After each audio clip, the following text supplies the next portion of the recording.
We are live. Hey, everyone, welcome. It's a Pontificators night, and we got a doozy for you. A doozy of a show, indeed. We're going to talk a little bit about McFarlane possibly going woke because he needs that Hollywood green. And then we're going to talk about the Artist Elite Comics a little bit.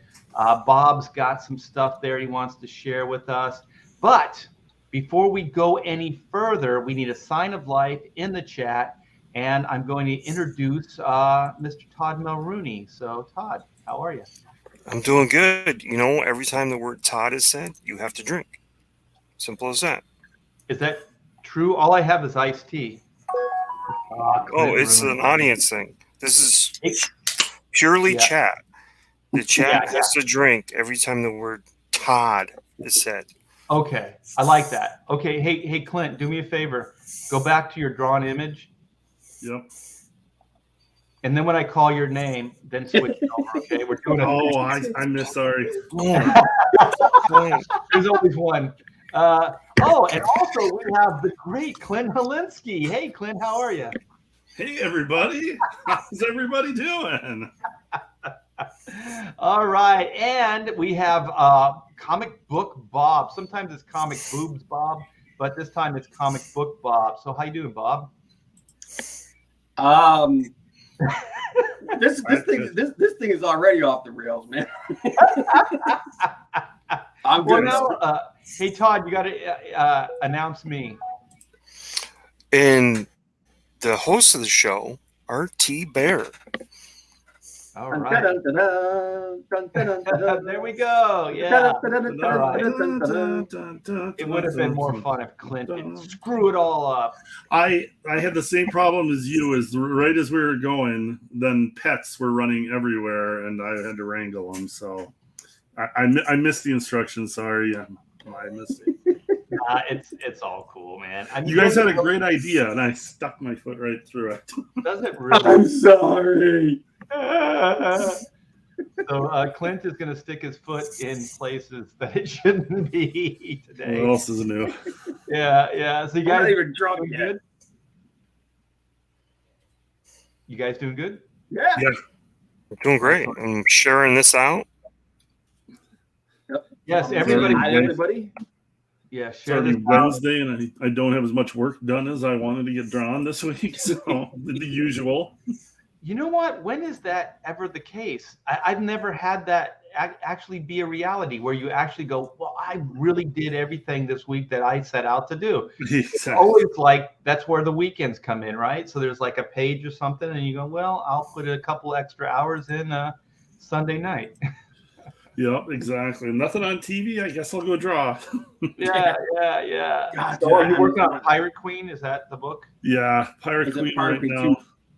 Well, this is the digital backup story for Pirate Queen 1 is going out this hopefully this weekend, and then we've got the big launch of Pirate Queen 2 next week. So sweet.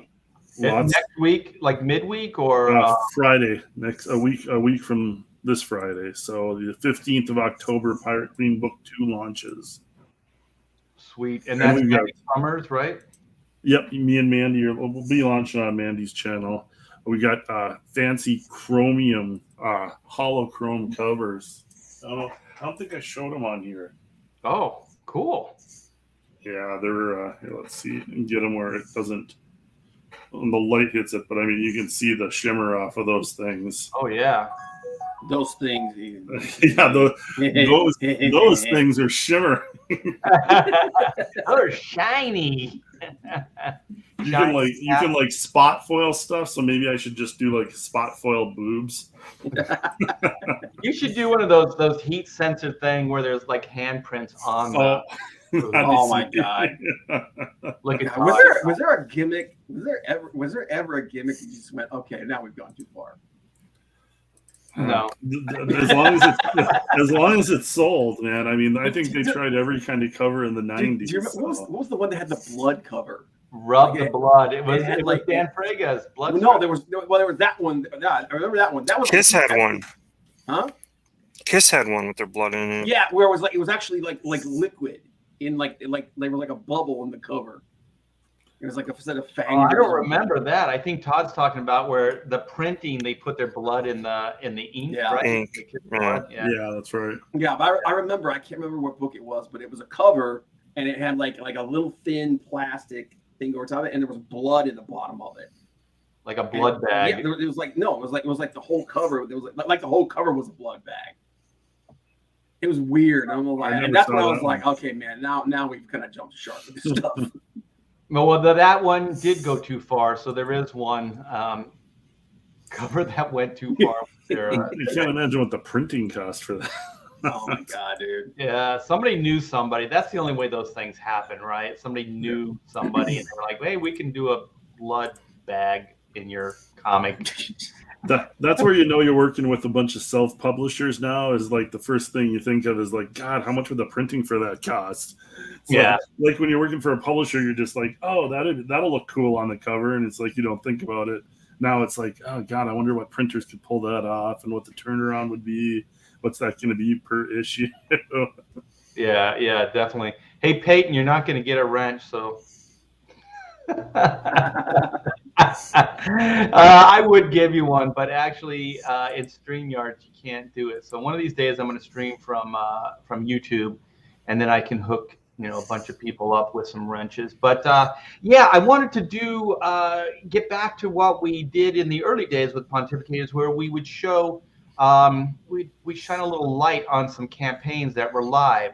So we have our buddy Philip Diaz and his Lost Pages 2. And so we're going to start off, and we're going to kind of talk a little bit about, Philip Diaz's new book. This is the follow-up to Lost Pages 1. Let's check out this video. From Comics. Comes the Lost Pages 2.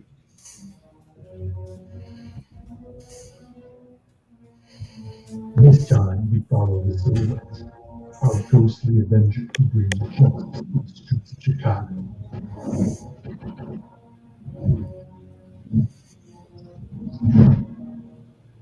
Ever searching his haunted past while chasing a new supervillain, an elderly menace whose powers rival the city's avenger. But the minds of the scum and the souls of the vile know nothing of the darkness shrouded within the silhouette, only on Indiegogo.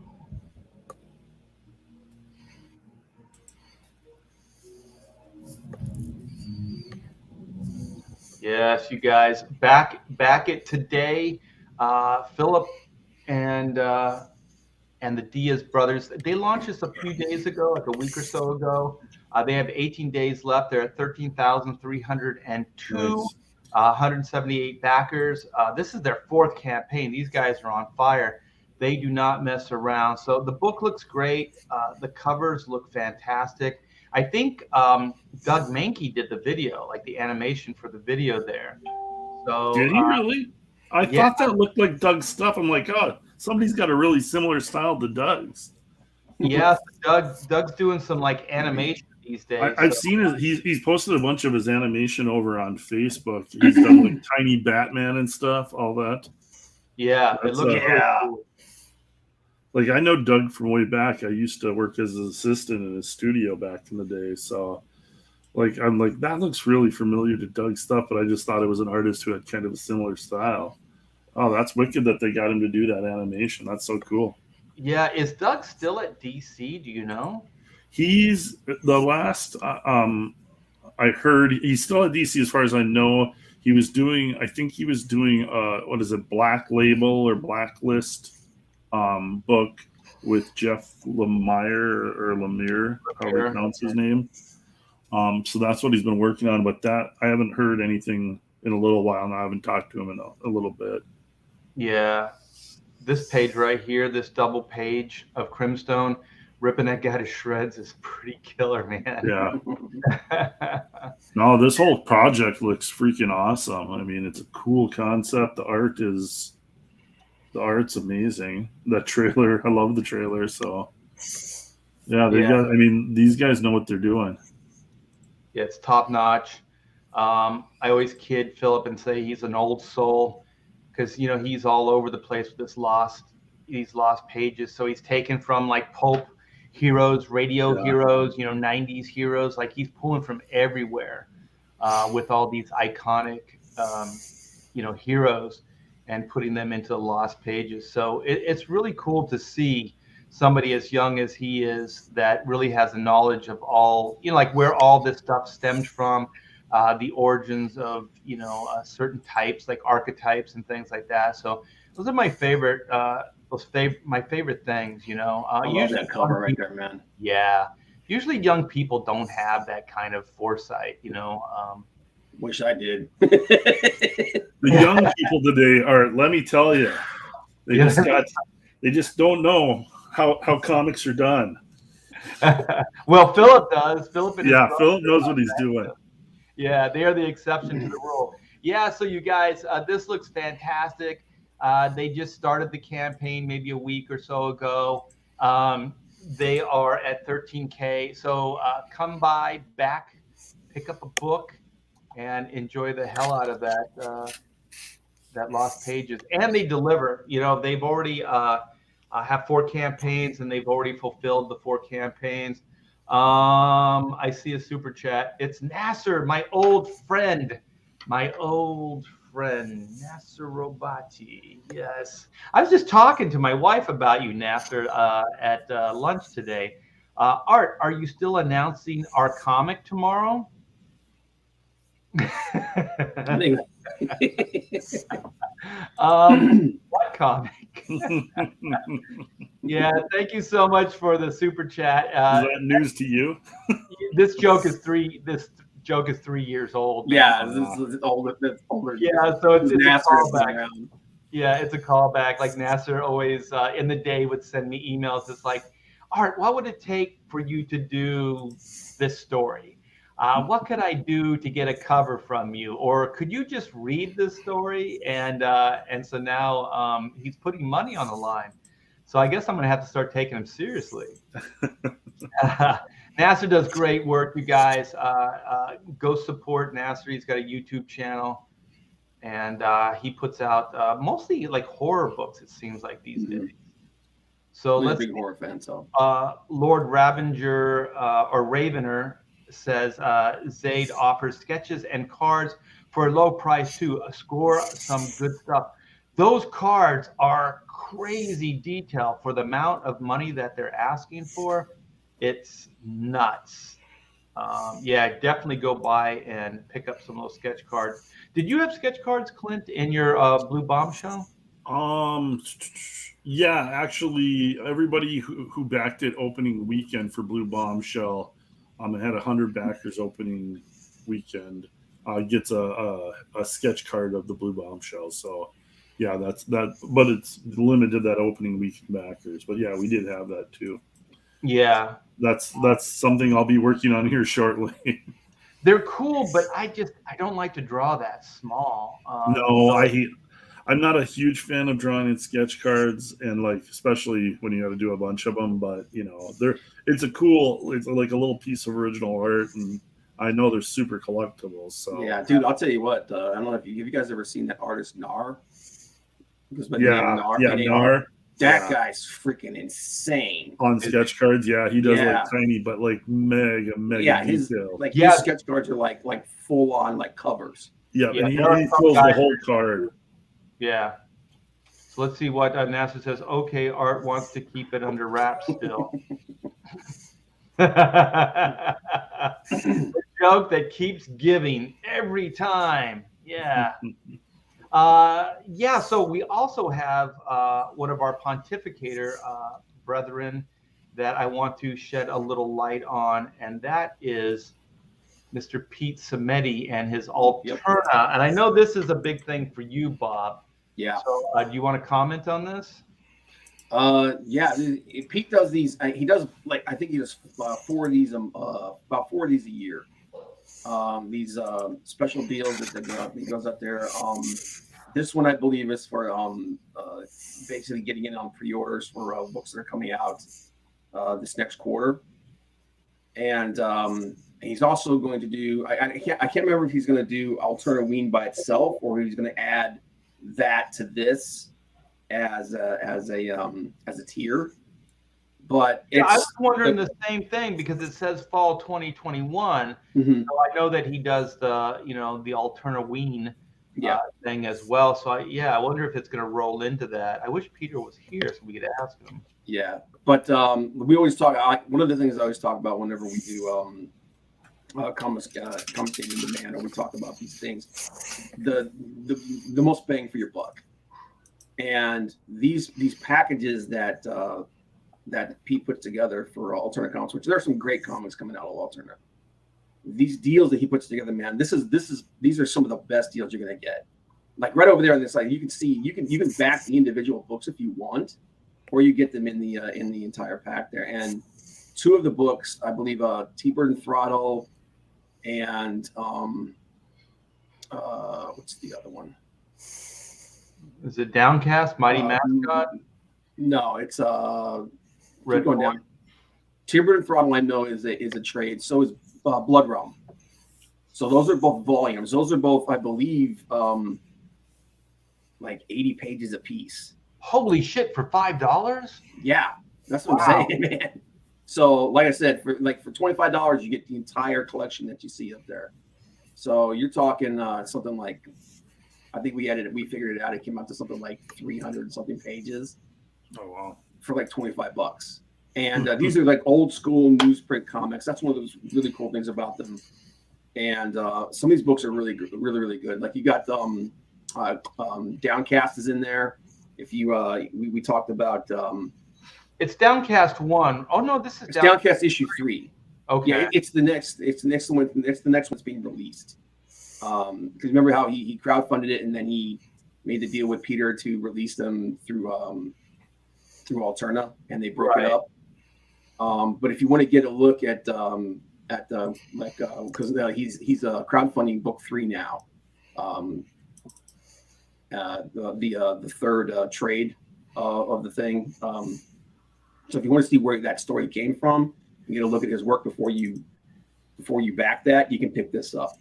That's cool. Yeah, and this is neat too, where all the Alterna they've been putting out trading cards for the last couple years. Yep. So it's actually you got a Alterna Comics trading card binder, which is really cool, man. 9 pockets. So there's 9 pockets per page, and they're transparent, so you can see the front and back, which is very cool. Yeah, and they kind of do them in that old school. Remember, like the Jim Lee X-Men cards. Yeah. And then there's the boxes that you can get, the backer boxes. Yep. Which is cool. And they have like a slip cover, I think, that you can put different covers on there for your boxes, which are neat. And then side panels as well. I think that's fantastic because there's so many books in the Alterna line. You need some way to keep them under wraps and put them up on your bookshelf. So this is great stuff. Peter's a great guy. You guys go check this out. Back it. Look at that Rob Willis Wednesday. God dang, that thing's so cool. Gorgeous. Yeah. And that's basically a special edition of the comic where they just did a whole thing in black and white. The interiors are almost always black and white, but then they did the black and white cover as well, so you can see that sweet freaking line art. Yeah. Awesome. And remember, Bob, we were talking about T-Bird and Throttle on that live stream that went on forever and wouldn't shut down. That I eventually that caused so much havoc for me, man. I had to murder that thing, and I found out like Facebook, there was like some kind of like online glitch. So we just got caught up in that whole thing because StreamYards would not shut down. Yeah, it would not shut down, and I couldn't shut it down from StreamYard, and I couldn't shut it down from YouTube because everything was glitching. So it was the live stream that just would not die. So eventually I just kind of had to like unplug it. I had to just shut the entire computer down. And I don't even think that worked because I did shut the computer down and then I started back up about 10 minutes later and it was still up. Like I couldn't kill it. It was nuts. So I think eventually it just ran its course because I shut it down again. And then when I came back, it was gone. So yeah. It was nuts. And then I heard that was Monday. So I think Facebook and Instagram, and there was like this big old like hack blackout. Yeah. But there's another thing here too. Like if you're to talk about that, go that ahead. talking about T-Bird and Throttle and how long that seems like it's been around. You know, that book's been around forever. So yeah, there's a lot. But then for anybody who out there who knows a comic book store owner, or if there's anybody in the chat that's like that, he has a certified retailer's bundle. For $70, you get 5 copies of every book. Sweet. Yeah, that's a great deal. That's crazy, man. And it's only $70. You also get the trading cards, one in the set. Yeah. You also get an Alterna countertop display, 11x17 poster, window clean, a pin sticker, checklist, 11x17 poster. Yeah, this is actually the best deal in comic books, flat out. Yeah. Is what Peter puts together with Alterna. This is a great campaign. Peter is a great guy. The link is in the description, you guys. So come by, back, this book. Books. There's many books to choose from, and there's all kinds of great deals. So here is another campaign. I'm not really too familiar with this campaign right now. Who's this guy? I know this guy. He's kind of an ass. Some newbie. Rookie. Yeah, this came out of nowhere, you guys. So somebody just, messaged me and said, hey, you should check out Black and White. So, that's what we do on Pontificators. We give these like losers, a little bit of attention and try to get some people to look at their campaigns. So, yes, this is Art T-Bear, what has he done in comics? Nothing, I'll tell you, nothing. So this is Black and White Volume 2, Man vs. Machine in a world where law and order is often blurred to gray. Justice can only be black and white. So this loser is at 664. So let's see if we can get this to 62K very, very soon. Then we would only be 3,000 away from the next stretch goal, which is going to be 4 new pages in the form of an epilogue that Joe Fulton and myself are going to write and put together for you guys. So let's check out this video by Red Gaze.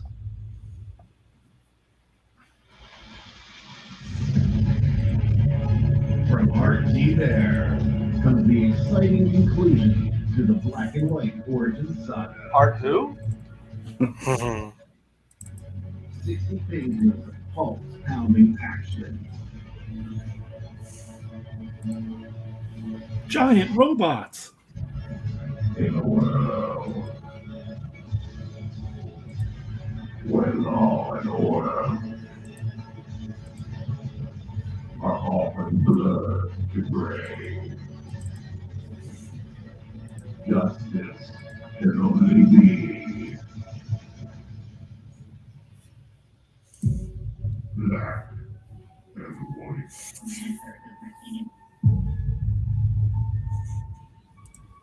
Back it now. Everybody, right now, just click on that link and get over there. Grab a book for yourself. Let's continue this going. Yes. Could you get like a celebrity endorsement? Like someone like Gene Simmons. I know you're good friends, right? You get him and you go, oh yeah, Black and White. Buy it now. Could you do that? Let's do it. No, I don't know how to contact him. Wait a minute. I thought you guys were good buddies. From back in your band days. Yeah, man. Did you guys play the Palace and stuff? Yeah, we used to hang out. I was the original singer on that song, Beth. That was me. That's what I thought. I was the by original. the way, I was the original Batman.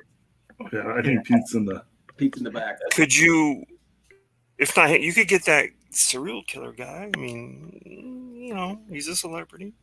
Yeah, we should. I'll start looking into some endorsements here. Yeah. What's his name always does them? Daryl from Run DMC or whatever. One of those guys. He's always doing it. If you paid these guys enough, they would. You got buddies, friends.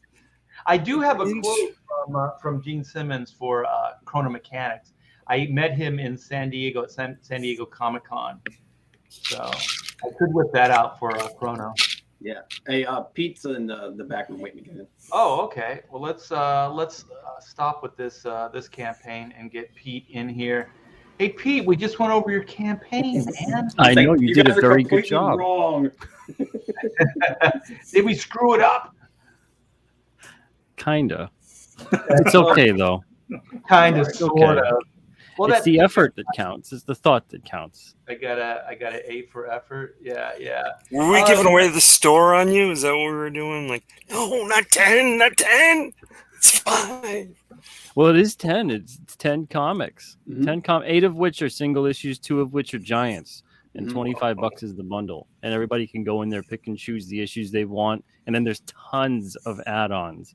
So if you guys maybe discover a series for the first time and you feel like you've missed out on the issues before, you can either go to alternaaccess.com and pick up the back issues, or you can just order them all in one shot on the Indiegogo and not ever have to leave the site. So $5 shipping across the board flat for the US. Wow. Never goes up if you do the add-ons, and international, of course, a little bit more, but you know, we can't help that. I wish we could, but yeah, that's the case. Is 10 issues, new issues. It's the first time we've ever done a campaign like this, so it's great. I think comparing it apples to apples for us, it's against a diamond purchase order is how I'm comparing it. And it's doing fantastic, especially compared to that. It's blowing any diamond purchase order we've ever had out of the water. Oh, that's awesome. Yeah, you've been building this thing for years now. Bob and I had a question, though. Is this going to go into your Halloween, or are you going to run another campaign closer to the 31st? No, Alternaween's actually going on. We do Alternaween now on alternaaccess.com. So we've got the all ages bundle and the mixed bundle available on Alterna Access. Okay. And yeah, we've been selling through dozens of bundles at this point. It's been great this year. Last year was okay, but it was because of all the pandemic stuff. I didn't even think we were going to do it. And the first 2 years we did do an Indiegogo for it, but this year and last year we've been doing it on the website. And I think we're going to continue to do it like that, unless we have something really special. I know at one point in time we wanted to make mini comics and like just reproduce the comics that were all ages related as mini little comics for the trick or treat. Like bag. Reader's Digest type size? No, kind of like the He-Man size. I think that's around 4x6 or so, 4x6 or 5x7, Yeah, like something like that. They were almost like ash can size. Yeah. Oh, I have some from when I was a kid, but they kind of had a cardboard stock cover and they were thick. They were like digest. Oh wow. Is that kind of the format, or are they still going to be like thin, like comics, but just smaller? Still thin, yeah. Still all the same paper stuff and everything as the bigger comics. But just scaled down. But that's not something we're doing this year. Hopefully in the future we could do something like that. But right now we have those bundles available on the website, and that's $18 for 25 comics. And you get them, they're all varied. The conditions varied as well, because I mean, let's face it, the kids are probably going to have the thing covered in chocolate by the end of the night. So giving them a pristine, mint bagged and board comic is probably the dumbest thing anyone can do on Halloween. Just give them the comic. They'll enjoy it. They'll love it. That's what they're there for. And it's awesome because so many kids, that's going to be their first comic ever. And they get it on Halloween. So that's a really cool event. And I'm so glad people take part in that. Yeah. Like in the 90s, you know, I would do these signings in bookstores and things like that. And so, you know, everybody was into collectibles in the 90s. So everybody put everything in the backing board and the bag and everything like that. So you get all these pristine copies, you know, they would pull out of the bag. You sign this, they'd be very, very careful. And then you ask them, have you read the book? No. And so then you just got, I made the book so you could read it. Like, I would much rather somebody have like this well-loved, you know, like just beat up comic that they, you know, put in their pocket and, you know, traveled all over with and brought that up for me to sign. Because at least I know they read the book, you know. Well, that's what they got to tell you 4 to 6 months now in press releases what the story's going to be about. So you're like, oh, that's what's going to happen. I'll pick it up. It's going to be a collector's item. Yeah. Yeah, and then just put it in the bag, you know, and then instead of finding out what's in it as you read it, you know. Yeah. So always read those comics, you guys. Yeah, because there are words and there is an adventure in there. Imagine a story where anything could happen. Yeah, exactly. So yeah, it's great stuff, Peter. I think, you know, Bob and I were talking. It's the best deal in comics, flat out. Yeah. and quality too. Like T-Burn Throttle's been around. You know, when you have a book like that that's been around as long as it has, you know it's good. It's quality. And some of the all ages books have Absolutely. been around for a long time too. Like was it Mr. Crypt's been around for quite a while, hasn't it? Yeah, since in digital form, it was around since 2015, and then it actually got a bit of a rewrite to create it and make it work for print. So I don't know if many people read it digitally. We probably sold maybe 100, 200 copies digitally, but we changed it to make it more of a narrative flow. Before, it was kind of like a series of comic strips in a comic book. And then Troy and we kind of worked together to create a narrative out of it and change some of the scenes and some of the jokes and some of the pacing because of it. Sweet. Hey, Trevor Cameron from the old Hatchack Studios day. I got to contribute sketch cards to Marvel's Masterpiece, Marvel Anime, and X-Men Metal last year, and it really pushed me artistically. I found it kind of fun. Yeah, I don't know how you guys can draw that small. it's hard enough when it's 11 by 17, man. You shrink it down to that. It's like one panel. That's like that's not even a panel, dude. That's like a half a panel, man. That's like a base panel. Yeah, Trevor still lives in my old neighborhood in Norwalk. It's LA County suburb, and he still lives there, man. Yeah. Speaking of art, by the way, for how much longer? Yeah. Hopefully not much longer. Move out to Texas, man. California sucks. Speaking of art, for the people who like to do for any artists out there that like to do sketch covers on the blank covers, Alterna's got a ton of those too. Yep, you can find all those on alternaaccess.com. We actually don't have any on this campaign, but yeah, you can find. I think we've got 18 or so. And, there's quite a few. So, yeah. And so Peter, are you still doing the doodles? Like sometimes you live streaming, you draw. I doodled before I went on the show. I mean, I didn't want to talk about that, but okay, if that's what we're talking about. We got to do some more. Wait a minute. What kind of doodling is Peter talking about? Not that kind of doodling. I do my best pontificating when I doodle. I'm doodling right now. This is a green screen. You're so keen. Well, good night, everybody. Good night, everybody. Peter's going dark. Yeah. So the topic today, I thought we'd do it really quick. Bob said it's a non-topic, but I want to do it anyways. Is has Todd McFarlane gone woke? So I have an article here from Bounding Into Comics. We can spend as long on it or as little time as you guys want on it, and we'll just kind of chime in. That's what we do here on Pontificators, and just throw our 2 cents down. So this is Bounding Into Comics. The headline says Todd McFarlane Spawn film embrace Hollywood wokeness. Spawn creator Todd McFarlane admitted the upcoming movie will embrace Hollywood wokeness. So I'm not sure. Do you guys know this article? So how's he embracing Hollywood wokeness? Do you guys? Basically, he made a big to do about how it was the most important thing was to find a non-white writer. Okay, that's what I thought for the book. Basically, which and the reason why I shouldn't say that it's a non-issue. The reason why I just don't think it's that. I mean, it's kind of stupid of him to say that and whatnot. But how long has this movie been in like pre-production? It's been in, but for like a decade. I drew a strip with McFarlane, and it's Ignition, and he's got some balls that were hit through his house, and they were the balls that McFarlane bought, whatever. And I drew this strip, and at the very end, its Ignition blows a hole through the like a billboard that says Spawn movie coming 2020. So yeah, this thing's been going on forever because it's ridiculous, But is it the same script? Is this the same script and everything? Because he doesn't have a script. Because Todd was going to do it independently. He was going to finance it himself and do that. But now he's with Blumhouse. Is that right? Yeah. It's one of those things where he's like they're doing the logistics of it and he's taking care of everything else. But the thing is he doesn't have a script. That's what this whole thing was about. How he went looking for a non-white writer to do his script for him. So this thing is in development hell.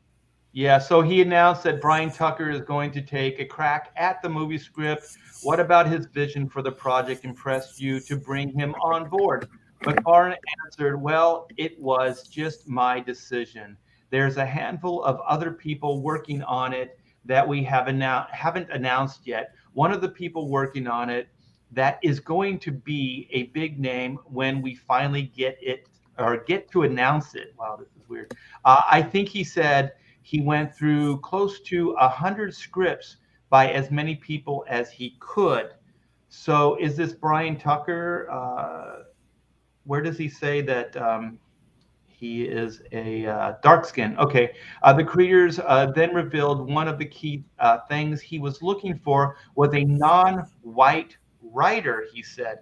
Not the best writer, just a non-white writer. Right. We were looking ideally for someone that could bring a voice to the character on two levels. While I'm white, I'm just a white Canadian kid. I haven't lived the life of a man in America, of someone with dark skin. Holy shitballs, So man. why did he make the character? Didn't he make Spawn? Yeah, didn't you create this guy?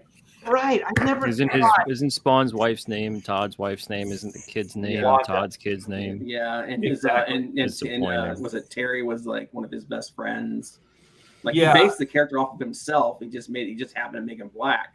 What I find funny is the comments that Todd made about Diamond and publishers leaving or sidestepping away from Diamond. And one of the things that he had said was, don't you understand, some of these CEOs, they're not necessarily right all the time.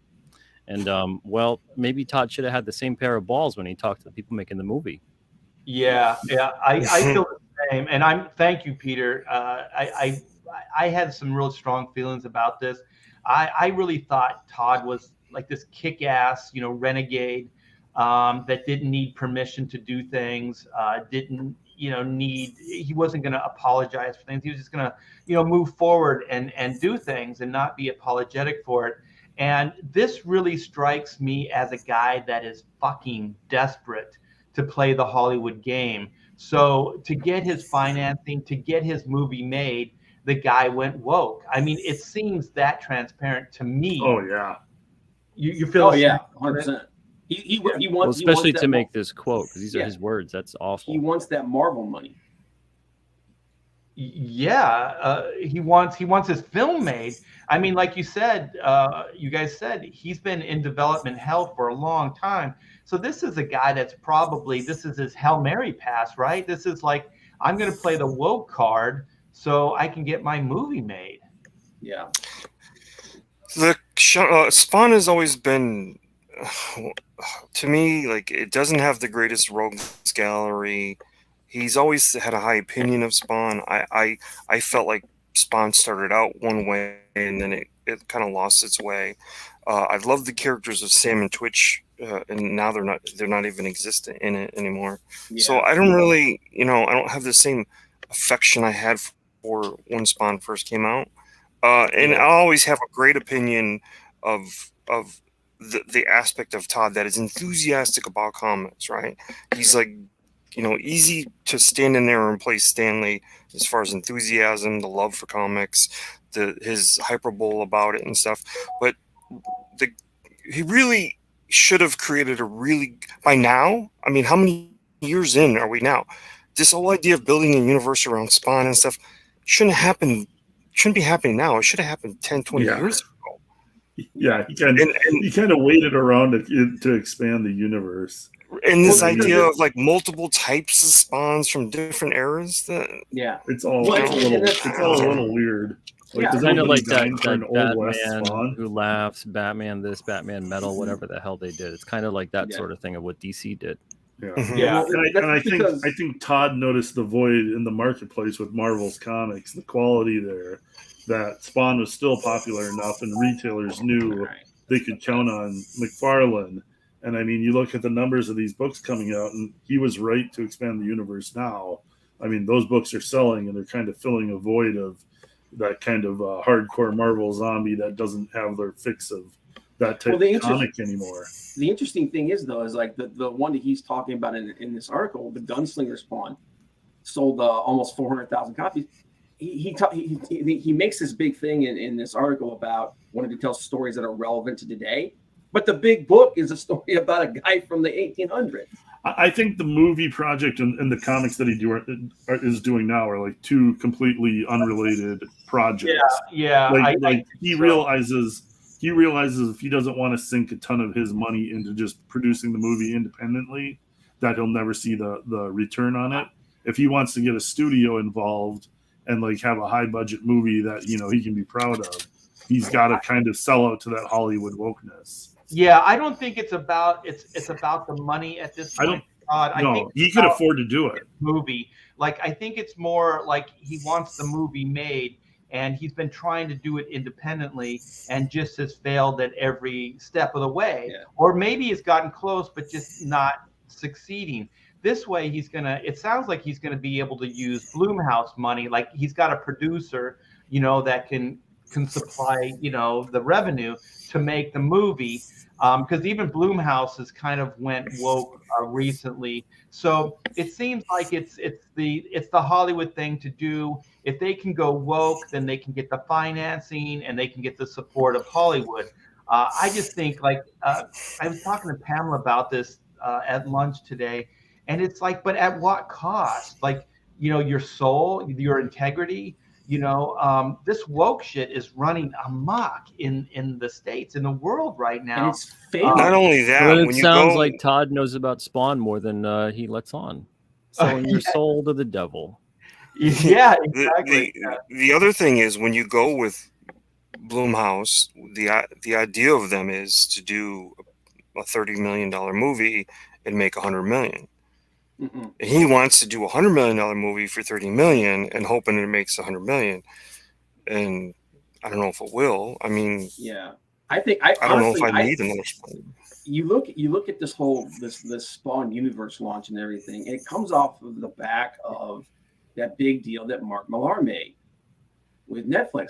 I think this is Todd trying to do that. I think this is him trying to create. Look, I've got this huge universe here.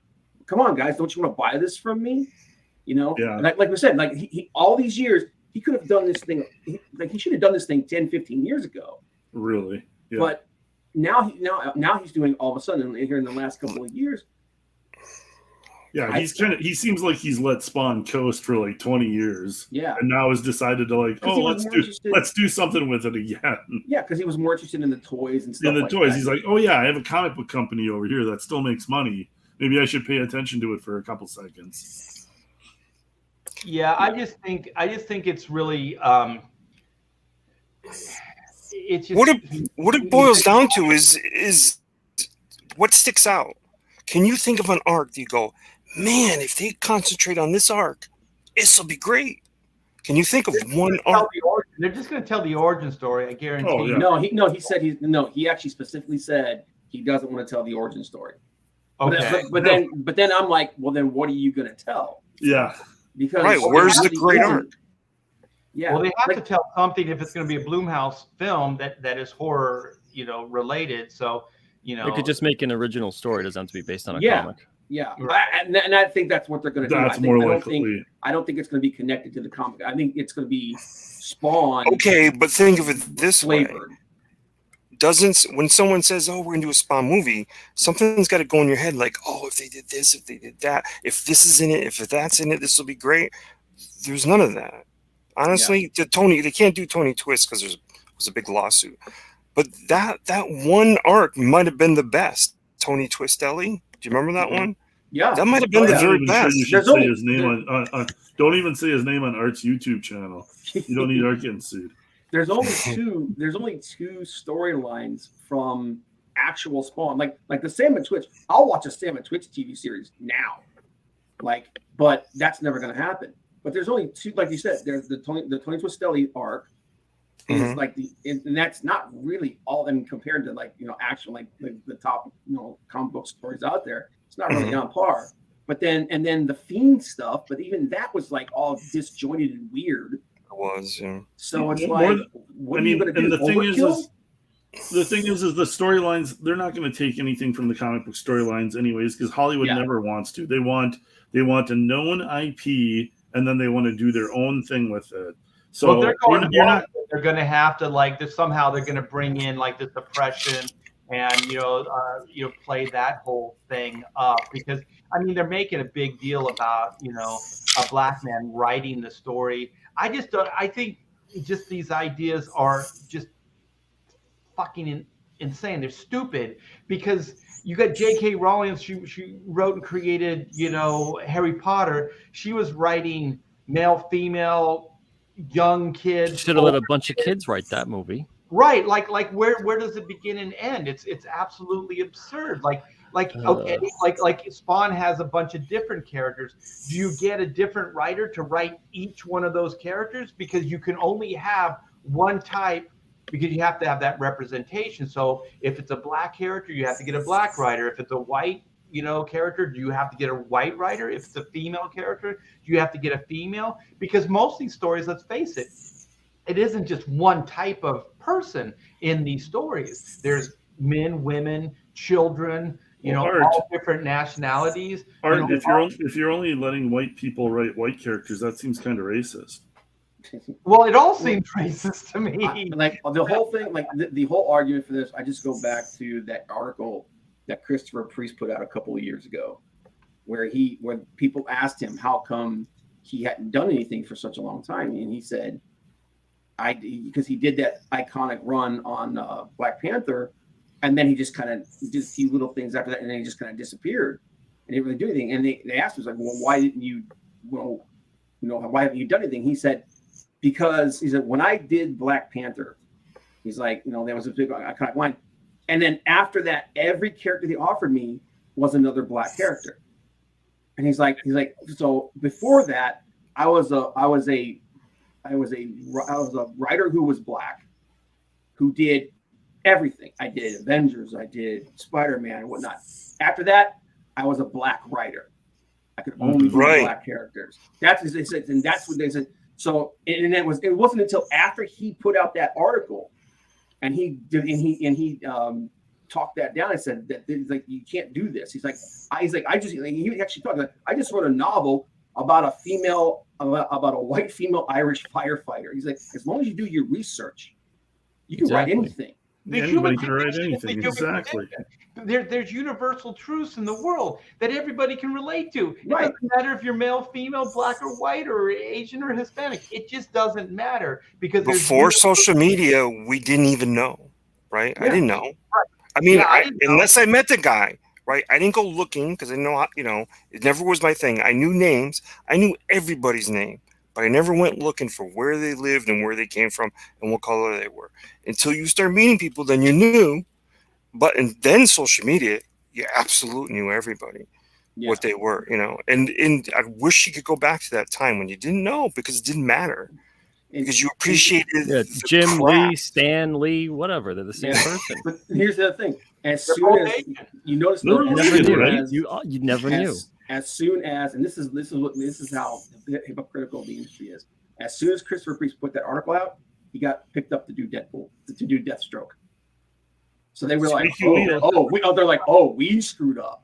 Squeaky wheel gets the grease. Yeah, and it's like, dude, like he said it better than any of us could. Oh yeah, no. Remember, in their minds, I went from being actors in Hollywood. They made this mandate that you had to be the nationality of the characters. Voice actors, nobody knew who these people were, and also there's a lot of females that do young males' voices. Mm-hmm. So if there's representation, then most of these people, what you're doing is you're putting them out of work. You're putting these people out of work, because if you were black and you did all these voices of all these different people, black, white, male, female, whatever, like if your voice range could do all these different characters, then you got work. But if you're saying that only this type of person can voice this type of character, then what you're doing is you're typecasting everybody, and you're narrowing what they can do and what they can't do. And I think that's racist. That's crime, and that's what all this stuff is forcing. And it becomes sort of elitism, because they pick and choose. Right. 100% Because illegal. James Corden has played a gay character in every single movie he's ever been in, but nobody says shit about it. He's not gay, but he plays a gay character. You wouldn't, huh? Why can't a straight person play gay and so on and so forth? Like, Right. it doesn't make any sense. They And pick as and the- choose. Yeah, It's as an long as- absolute pick and choose. Yeah, It's a no, way of. it's okay.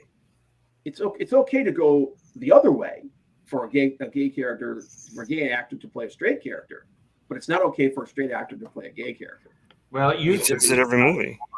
Yeah, it's not anymore. Yeah, Right. because everything's effed up. So do you think, like, for you guys, like, have you just lost respect for Todd, like, at this point when, or do you think, like, he's doing the right thing, selling out to Hollywood so he can get his movie made?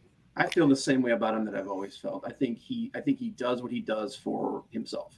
I think he's striking at what he thinks is the best way for him to get this movie made and for it to be profitable. And I think that's always been his motivation. His motivation has always been about number one. And so, like, I respect the guy for what he's done. I respect the guy for what the effect he had in the industry. I loved his art and stuff when he was actually doing that thing. But he's always been a business bottom line guy. I just think he's looking at this through blinders. Right. So Todd, how do you feel? I've said some nice things about him, and I still believe those nice things, and he's really enthusiastic about comics. But nobody has a bigger ego than Todd, and Todd thinks I can make a better superhero movie than they can. Guarantee he does. So far, it's taken the way he as is. long. That's So the way he is. And Why I do don't. you played this card though? Why do you think he played the woke card? Because To get more money, he knows the movie can't be made on a $30 million budget. So he's hoping maybe get another investor. We can make, he's trying to pull in more investors because Blumhouse has a cap, and they say if you can't make it within this cap, we won't make it. If you can't make it without all the big effects, then that's not our type of movie. Yeah. I also think that's why it's taking so long to get off the ground. Because at heart, he doesn't want to make the cheap movie. Yeah. He wants to, he wants a $100 million blockbuster. He does. And he doesn't want to be put into a small box that he knows the movie won't work in. And it really doesn't. I don't think it's just that. I think he's angry because he's like, you guys can't see this, but this is $100 million movie project. Agree. I think based on that, That's the ego thing again. Completely mistaken. There's a movie called Tremors that's absolutely genius.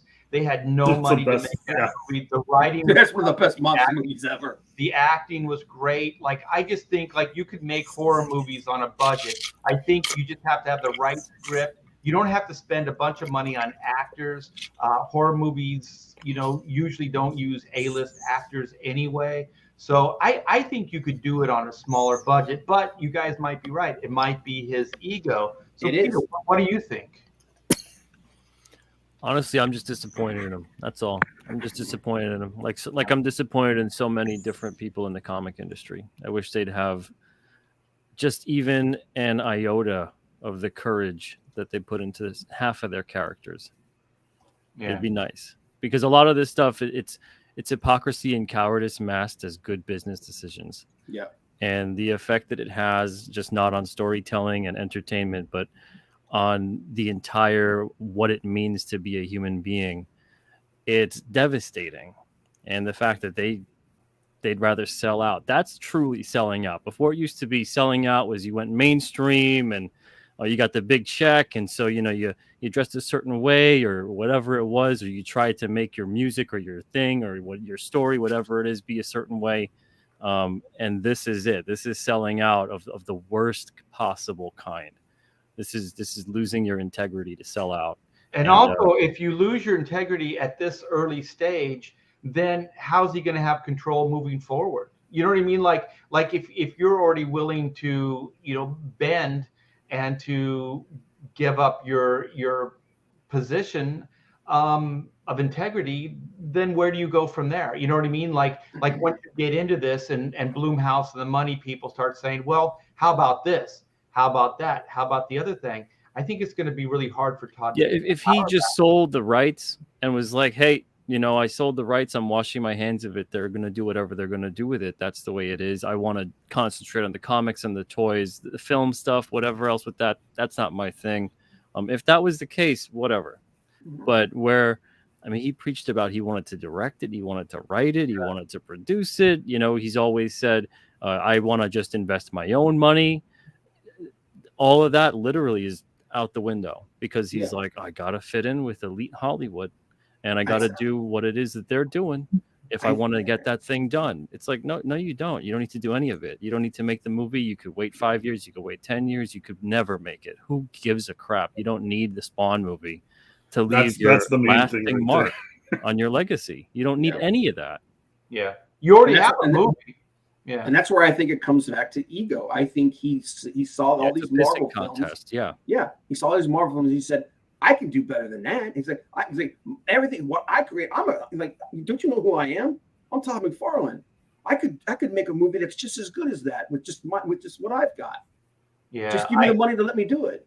I think he should scale it back and just write a killer type horror story with Spawn and keep it very low budget, because then you can create win-win scenarios for yourself, right? Because if you start low, like the Blumhouse template, then you can show a profit quicker, and then there can always be Spawn too. You can build on things, your next movie you can get a bigger budget or whatever, but just concentrate on a kick-ass script.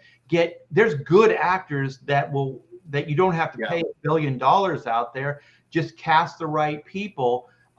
Do your freaking Tremors movie. You know what I mean? Like, that thing is genius. Just the way it's crafted, the way the story unfolds. Just do something like that. And it's all in script. It's all in director and the actors. And you can do that on a smaller budget. You don't need, $100,000. Like superhero movies are one thing, but I don't think Spawn necessarily has to be that. You know what I mean? Like the big cape and the chains and all the special effects. I think you could do some really cool stuff with just normal effects. When you break McFarlane down as a creator down to sort of the functionality of him, what was Spawn basically? Was a derivative character, a bit of this, a bit of that, and I'll give him Batman's cape and Batman, Spider-Man, Ghost Rider. Yeah. So he didn't never really put him in a pot and stir. Here's a guy that we think of sort of like, oh, he's a genius, but if you were to take his book of creation and go, oh, he's only created like 3-4 things. You got Venom, you got he's Spawn. A good businessman. I'll give him that. Yeah. Okay. My thing is, this is where I always like Todd and I looked up to him. The artwork's one thing. I was never a big Todd McFarlane art fan. I liked his layout. I liked his energy. I liked the layouts. I liked those things. I liked the storytelling. I thought his drawing was whatever, but he was a kick-ass business guy. He seemed like he had integrity. Like he knew the right buttons to push and he was willing to push them. You know what I mean? Like he was willing to go against the status quo. That's what makes this so disappointing. Yeah. Exactly. Yeah. I'm the same place as you, Peter, because that's where I worship Todd McFarlane. Yep. I thought, like, as far as a publisher, as far as an indie creator, as far as a renegade, that's where I thought he was the kick-ass dude. He knew how to sell things. Like when he bought the home run ball, he was on a local radio station when I lived in LA, and they asked him, it's like, you're never going to get that money back. Like that was a waste of money. Somebody's going to break the record tomorrow. And they did. He said, it doesn't matter. And they said, why? He goes, because I'm on your show right now and I'm talking about my toy line and my comic books. He said, I can't pay enough for this kind of, advertising. So to him, that $1 million ball or whatever it was, it's advertising. He went on, he did all the talk show circuit. He put the light on all his indie stuff and was able to write off the baseball as a tax deduction. You know what I mean? Like, right? I mean, that's great business. That's a great way of looking at it. Yeah, so, and there's no selling of integrity and what you stood for. to get to that opportunity. Yeah. It's clever. It's just clever. Like you go, oh shit, right? I mean, that's outside of the box kind of thinking. And as far as an independent publisher, that's how you have to think, because you don't have $1 billion budget. You don't have all that cash. So you have to be more clever. So Clint, we didn't hear what you had to say about. Well, no, not. I mean, I'm kind of glad I listened to everybody, because I could care less about a new Spawn movie. I think there's a lot of maybe hardcore Spawn fans, and there probably are a lot more now with the sale. I'm impressed by the sales of these new books. Yeah. I like we said earlier, I thought he should have expanded the universe a long time ago. But I think he also picked a really good time to do it, because there's just a void of interest at Marvel and DC. But then, like, just listening to what you guys are saying here, like, he is a good businessman. I'm assuming he still is a good businessman. I mean, he's not hurting for money. The toy company, I mean, he just expanded the comic universe, and it's like the top selling books out there. It's one of the few comics that are selling over 100,000 regularly. So the whole Hollywood aspect of it is like, if he is that good of a businessman, like, is he just trying to climb the next, like his toy company, his comic book company, they're big, they're huge. Is he trying to like get over that next thing? And do you have to play the game no matter what in Hollywood? Like, this is the game you got. Well, I mean, if you want to get to like, if you wanted to do an indie movie and put his own money into it, I'm sure he could. But would it resonate with people? Like, would it get that? Does he want to turn Spawn into this national thing where it's known like Spider-Man and Batman? If he does like a little small indie movie that he puts his own money into, is that really going to make the mark that he's looking for? Well, I mean, I can see like what you're saying about selling out, but we also don't know what is his priority. If his priority is, I want to make Spawn into the next big thing, then just doing a little indie movie that you put your own $30 million into maybe isn't going to get him to go where it wants to go. Just as I just think this. Okay, I remember an editor told me she made this public, and she said she warned everybody. She wasn't working at DC anymore. She had left the position, but people that she was still friends with, she said, I want to give everybody the heads up. When you go to San Diego and people want to interview and stuff, she goes, just be careful, because more often than not, they want to mock you. They want to mock you and make you look stupid. So all my understandings and all my dealings with Hollywood, it's an elitist game. They don't respect anybody. They don't care about the IPs. They don't care about anything other than what they want. So when you do what Todd did and you play the woke card, right? You can go, oh well, he did what he had to do to make his movie. But also to these guys, it's like bending the knee, right? It's like showing weakness. It's like, oh well, I'm willing to kiss the ring to get my movie made. It's a lot of long-term sacrifice for short-term gain. Exactly. Yeah. So your integrity is on the line, and then people like us, which we're pretty much in agreement on, that we used to really hold Todd up on this level as far as an indie creator, and now maybe it's not so cool anymore. Well, it's interesting. Spawn will still be Spawn. We can't take that away from him. We can't take his past success away from him, and I never would. I mean, he's achieved quite a bit. And I was there when Marvel came to Image that summer.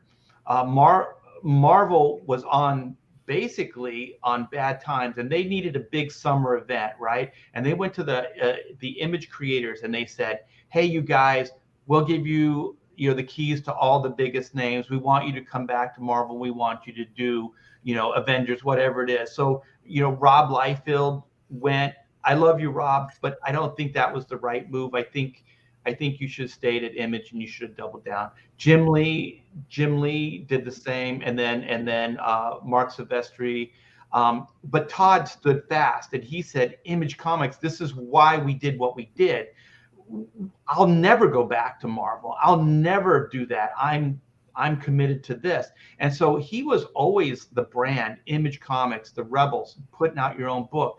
And when he said those things, he never went back. You know what I mean? He didn't contradict himself. He didn't do those things.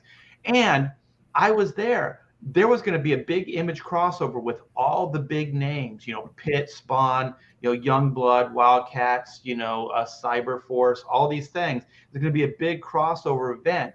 And I think if Image would have stayed true, they could have destroyed Marvel for that summer. And they could have showed Bob Harris and those other Marvel guys who was really in the driver's seat as far as the industry. And I believe in my heart of hearts that would have happened. They could have destroyed Marvel for the 3 months of the summer. But they didn't. But Todd stood strong. And that's why I always went, wow, Todd is a kick-ass dude. He believed in Image Comics. He believed in what they did. And so then when he does what he's doing now, I'm just like, is that the same Todd McFarlane? Is this the same guy? You bringing up the baseballs and how he said that was how he promoted himself. Do you think maybe that's what he's doing this for? Is he's trying to pull Spawn back into, because he's been doing some of the things, the movies he's been doing. He's basically pulling Spawn back into the limelight.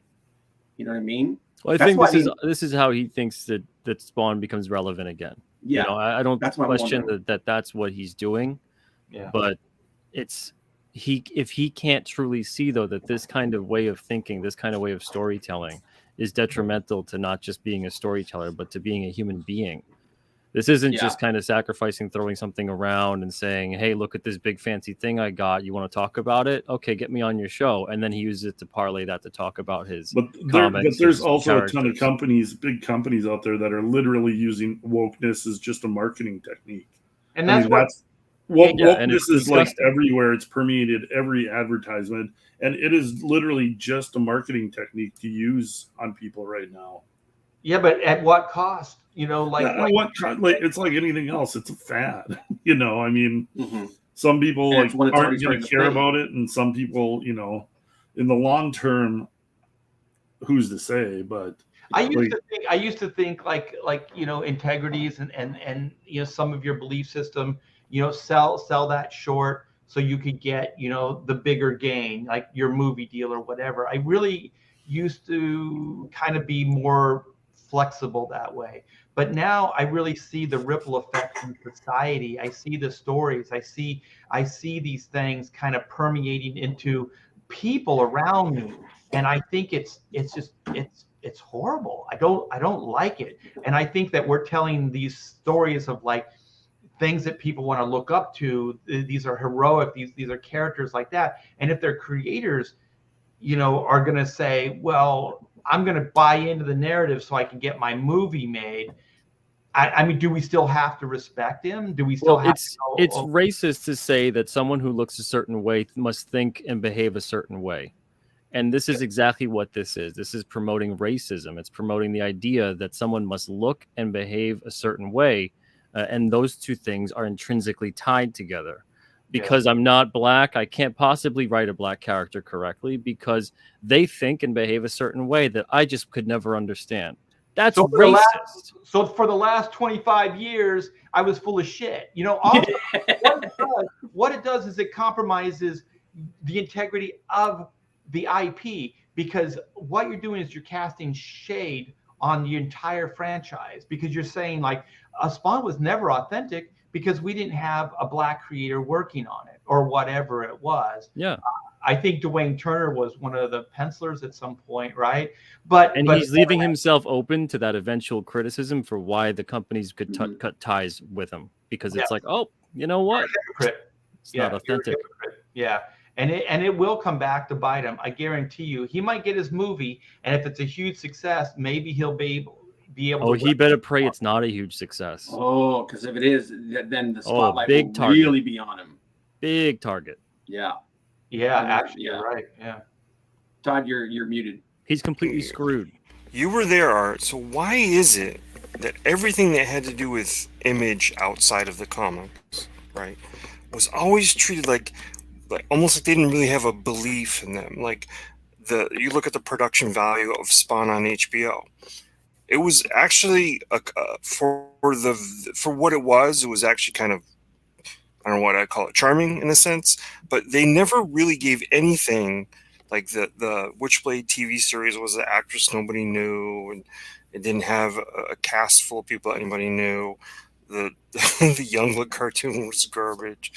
The Wildcats cartoon wasn't that great. It was almost like they like we do believe in you, but not enough to give you everything. Everything always find the right people. You still need to find the right people. You know, not just the people that will finance it, but the right creative people to make these things happen. And so that's always been a problem. You know, even when you make a comic book, you could have a great idea, but you still have to get the right people to draw it, to write it, to color it, you know, to make this thing happen. So that's always the big thing, is to find the right people. So, you know, I think the Spawn HBO show that they had, that was probably the best thing that ever came out as far as like a Hollywood type of thing. But it was kind of indie because, you know, I was pretty tight with Capullo at the time, and Capullo did all those designs. Like that guy was working on that show. So Todd was kind of like managing the show, and he was in the heat of Spawn, and he had good creative people around him. So I think that's why that show worked. I think Hollywood, like live action, is a different beast, because when I was pitching shows, like when I was pitching Chrono and stuff like that to Hollywood, what they want in animation is they want the creative people to be involved in the project. That's really all the money you get. Like they'll say, you know, they don't really give you development money anymore, but they'll say, we want you to create the Bible. We want you to create the show. We'll give you X amount of money. So you wear a bunch of hats, you get a paycheck.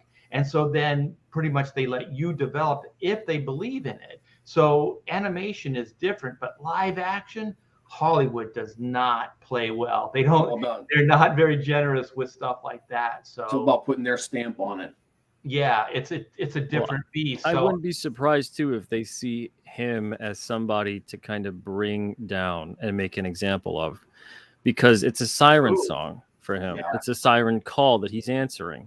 And it's Hollywood's a very tempting thing for someone like Todd, and for him to look at that and go, oh man, if I could do that, this would be like the ultimate pinnacle of, you know, the final jewel in the crown that I need. And the thing is that Hollywood knows that. And if they could get him into a position like this, lure him into doing these things, see how far he's willing to sacrifice his principles, see how much he's willing to say and compromise certain things. And then all of a sudden, because of the fact that Todd McFarlane, in terms of comic creators that are living right now, the most influential, the most successful. Yes. If you can bring Todd to his knees, then they say, what chance do any of you have? Yeah. And it sets a ripple effect across the board. Every single creator out there is going to feel like, I have to do these things.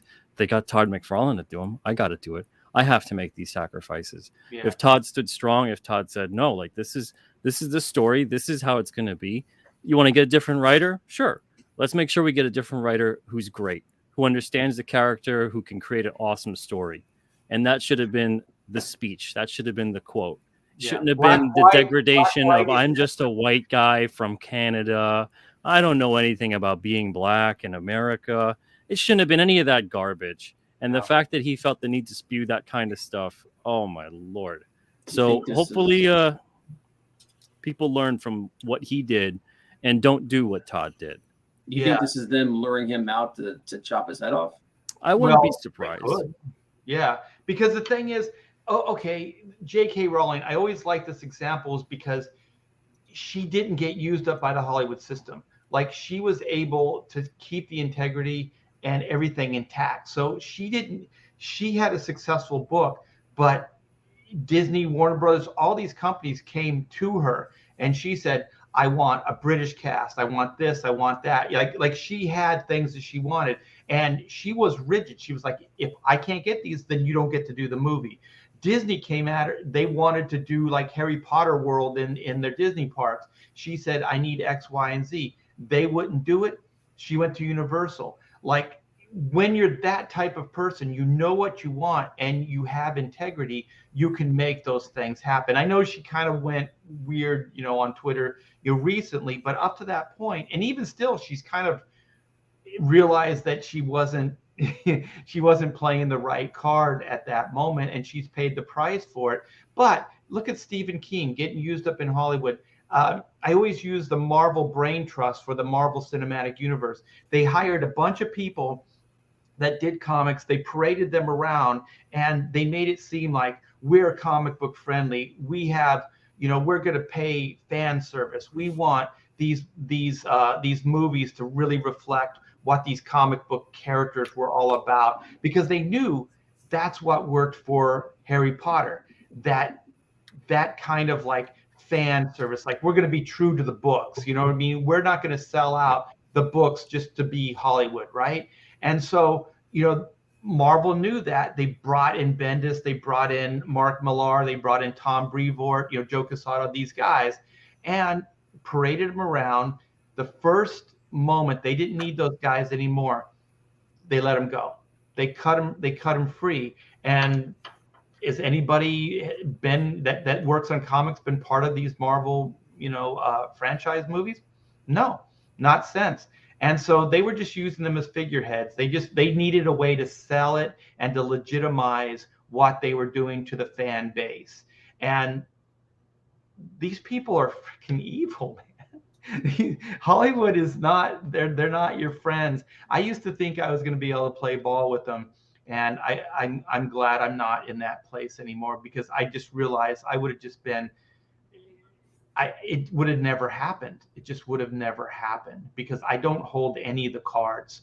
I have no power going into this. And if Todd thinks he does and he's going to take Hollywood money, different movie studios wanted me to change the way certain aspects of the chair, the way that was. It was too bleak. It was too gritty, too realistic in terms of the horror involved.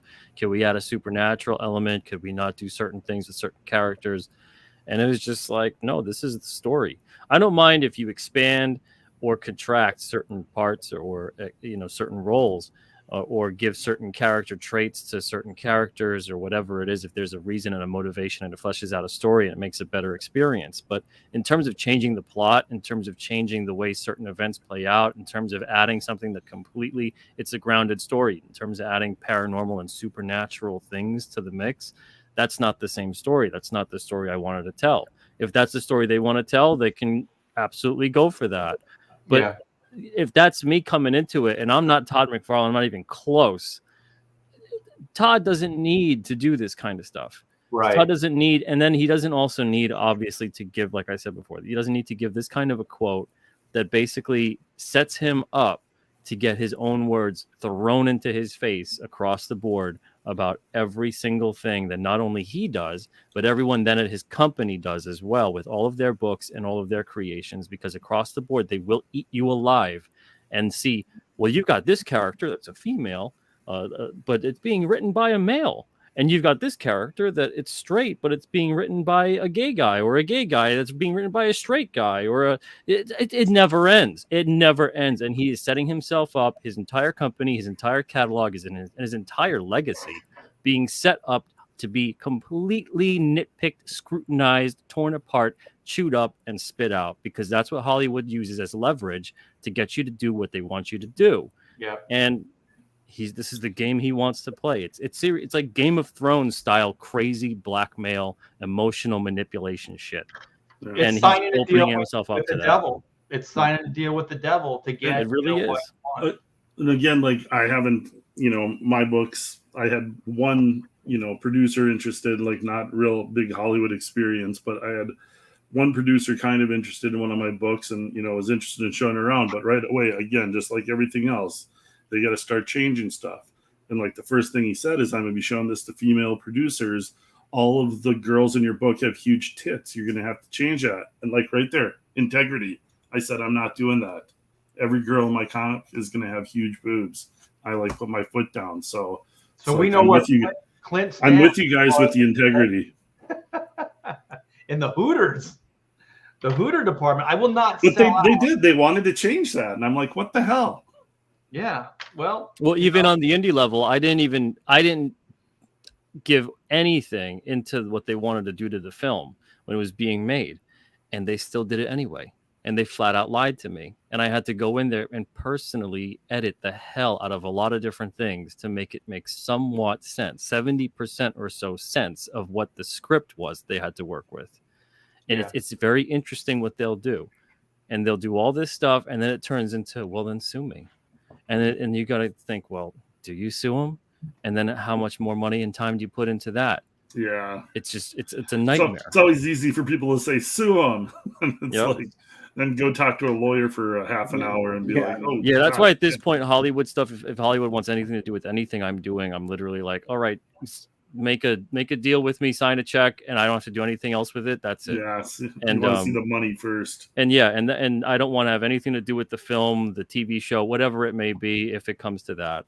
And but to me, I don't even know if honestly I'd sign that deal at this point, because I just don't care to do any of that anymore. It's the whole experience. It was an eye opener, and that was on such a small level.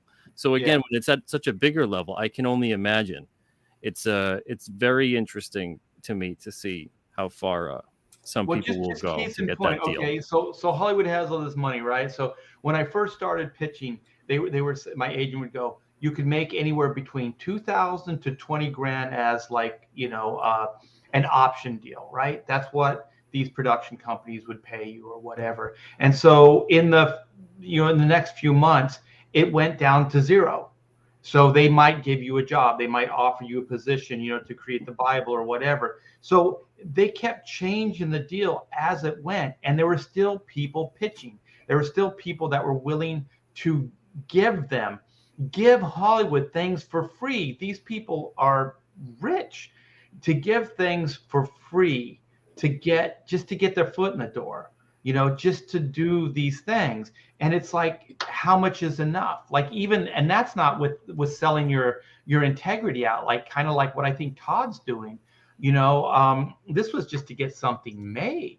It's the dream. They dangle the dream in front of you. It's like, you said that, it made me think of how many free sample pages I drew for editors to try and get some dream comic book gig. And it's like, I did hours and hours and days and years worth of work just to get one gig or somewhere or something, because they're dangling the dream in front of you. It's your dream job. It's what you want to do. There's a ton of screenwriters. There's a ton of creators. There's a ton of guys that created IPs that have that dream of seeing their character up on the big screen. And they'll dangle that carrot in front of you, and you'll, slip down that slippery slope. And the next thing you know, you're sold out, and then still your movie doesn't get made. After all, exactly. That's the thing, is you compromise your integrity, and still nothing comes out of it. Exactly. So you feel like, because now they've lost respect for you, because they're like, yes. Oh yeah. Yeah, they know they know we got another schmuck. Yeah, we got you. We know you'll compromise, so we know we can get you to do whatever we want. Yeah, some of the best stories I've heard, and just recently, is whenever an artist turns an editor down for a gig. Guess what? That editor is in shock. You're turning me down for a gig? It's yeah, I'm doing my own own stuff, and editors don't know how to react to that, because artists were always scrambling for these jobs, and all of a sudden that editor loses a little bit of power over that artist when they can just say, no, I've got a better deal somewhere else. Guess what? They want you 10 times more now. So it's which is why Todd should have stuck to his guns. Yeah, you just described the power dynamic, and the shift there is that he's got the IP, he's got the thing. He could easily have that swagger that he has in comics, bring that to film, and he could have possibly made something amazing. But at this point, we'll have to see. Yeah. Either way, it's those remarks. That quote is gonna. Yes. Yeah. There's a movie called The Big Picture with Kevin Bacon, where it's about a guy who sells a script, and little by little, it's just how he just completely sells his soul, and he just gets completely manipulated by everybody. It's a story that's been around since Hollywood's been around. So. Yeah, it's the dream. It's what they dangle. Hey, Bob, you want to shift over to Elite Comics? Elite Artist Elite Comics. Artist Elite. Now that we got everyone Doesn't that sound drunk like it should every have, like, a time heavy we metal said riff on that it? word, so So is everybody drunk now? yeah, it should be. It said the word Todd so many times. Oh my god, Hey, dude. Todd. If everybody was actually, Todd. dude, if they were actually doing that drinking game, somebody's dead by now. Yeah. All right. So Todd, what do you think? But yeah, Yeah, man. Let's like that's the big story that's out right now. Well, Is, Pete, have you heard this artist Elite Comics? Have you heard A about little bit. I feel like I've heard enough. Well, so oh, go ahead, Bob. I was gonna say, so it seems like the two big ringleaders for it are Tyler Kirkham and Brett Booth. And this is about a week. About a week now. They put out this. They actually made a website. I'll drop the link to it. You guys can see it. And they put out Art. You played that video. Was it last Pontificators? Yeah. Yeah. Wait, did you just say Brett Booth? Really, yeah. Yes. Wow. Brett, I think Peter Simeti is alt-right Booth. Okay, Yeah. interesting. Yeah, I mean it's like the right, as it stands right now, there's 11 people that are signed up for this thing. Tyler Kirkham, Brett Booth, Ali Garza, Ebass, Freddie Williams II, Ali Garza, Ryan Benjamin, Paolo Pentalana, was it Chad Hayden? Chad Harden, Jordan Gundersmith, Ben Templesmith, and Jordan Gunderson, Ben Templesmith, and Boss Logic. He's the one that makes me go, what? Because he's basically a photo manipulator. Yeah. And I'm wondering if maybe he's going to be. He's just doing like, covers, I'm guessing. Yeah, like their promo guy or something. Yeah. And like, hasn't Chad Harden been like a DC for like a super long time doing Harley Quinn stuff? Yeah. So I'm guessing he's not DC exclusive anymore, or anybody else for that matter. Yeah. So there's like the top 5 or 6 guys there. There's a lot of like artistic talent there. But the direction for this company, I mean, I don't know. Is it a company? Is it a brand? Is it an image? I think because right they're now comparing themselves to the image. I think this right now it's an idea. Yeah. Like I would say Kyle. Is it Tyler? Yeah, Tyler Kirkham is probably the driving force behind the idea of getting these artists together. And I'm guessing all these guys are buddies. Yeah. You know, they all know each other.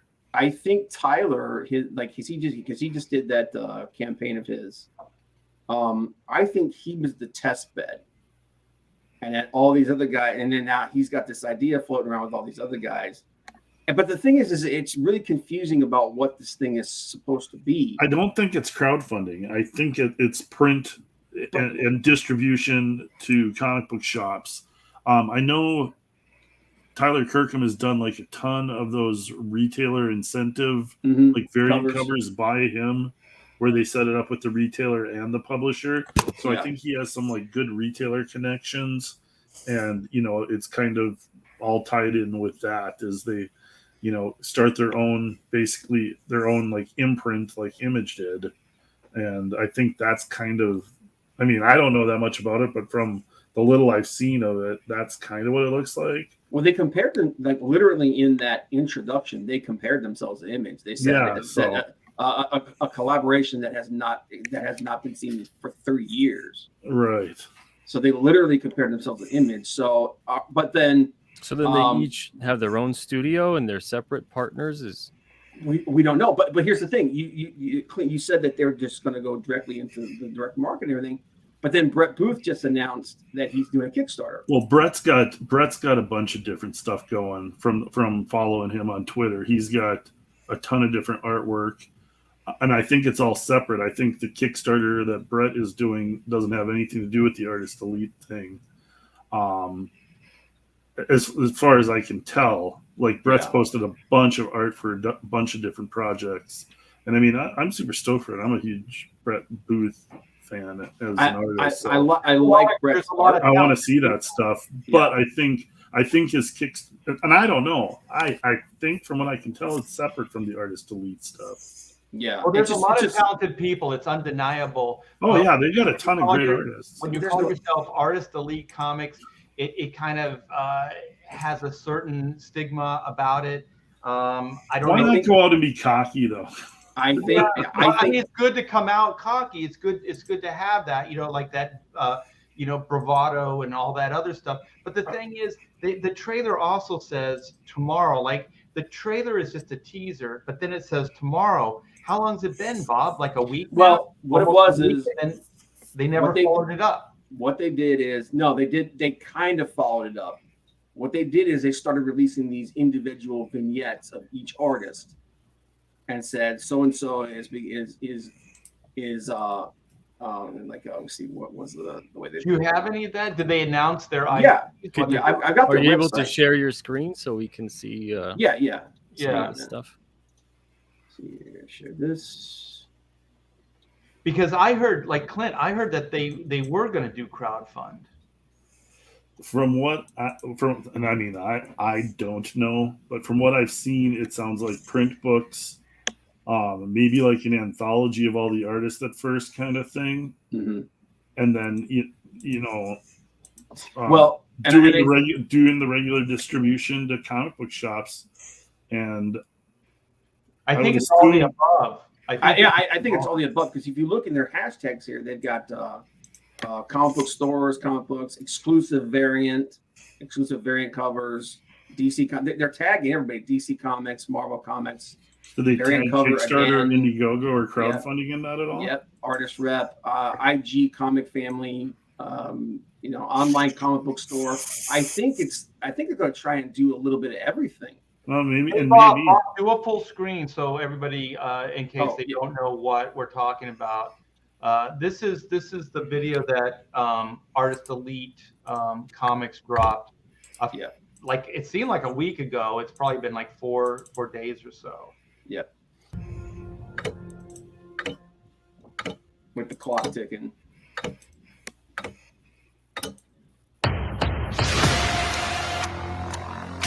So there's the image comparison. there you go.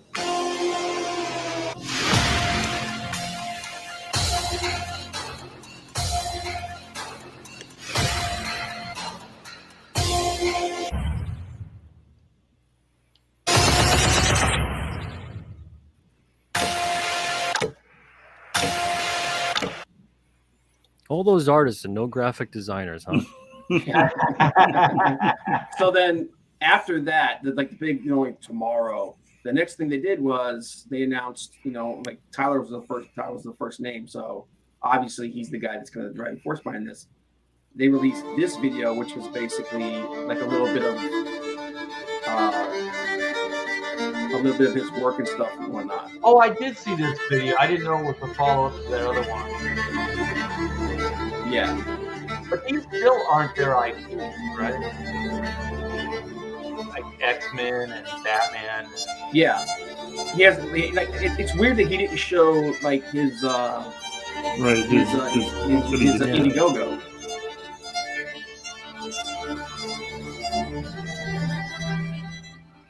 So they're really pushing the newsletter at this point, right? Yeah. So interestingly enough, like Wait, that other one, that was Brett Booth, right? The Mist of.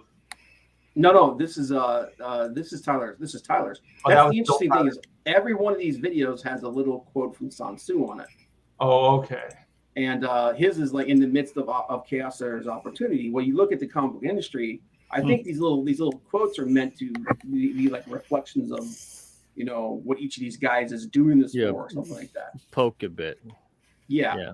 But then the next one is Ali Garza. Then there was Play Ali. Play Ali's. Yeah, I want to see what they're what art they're showing.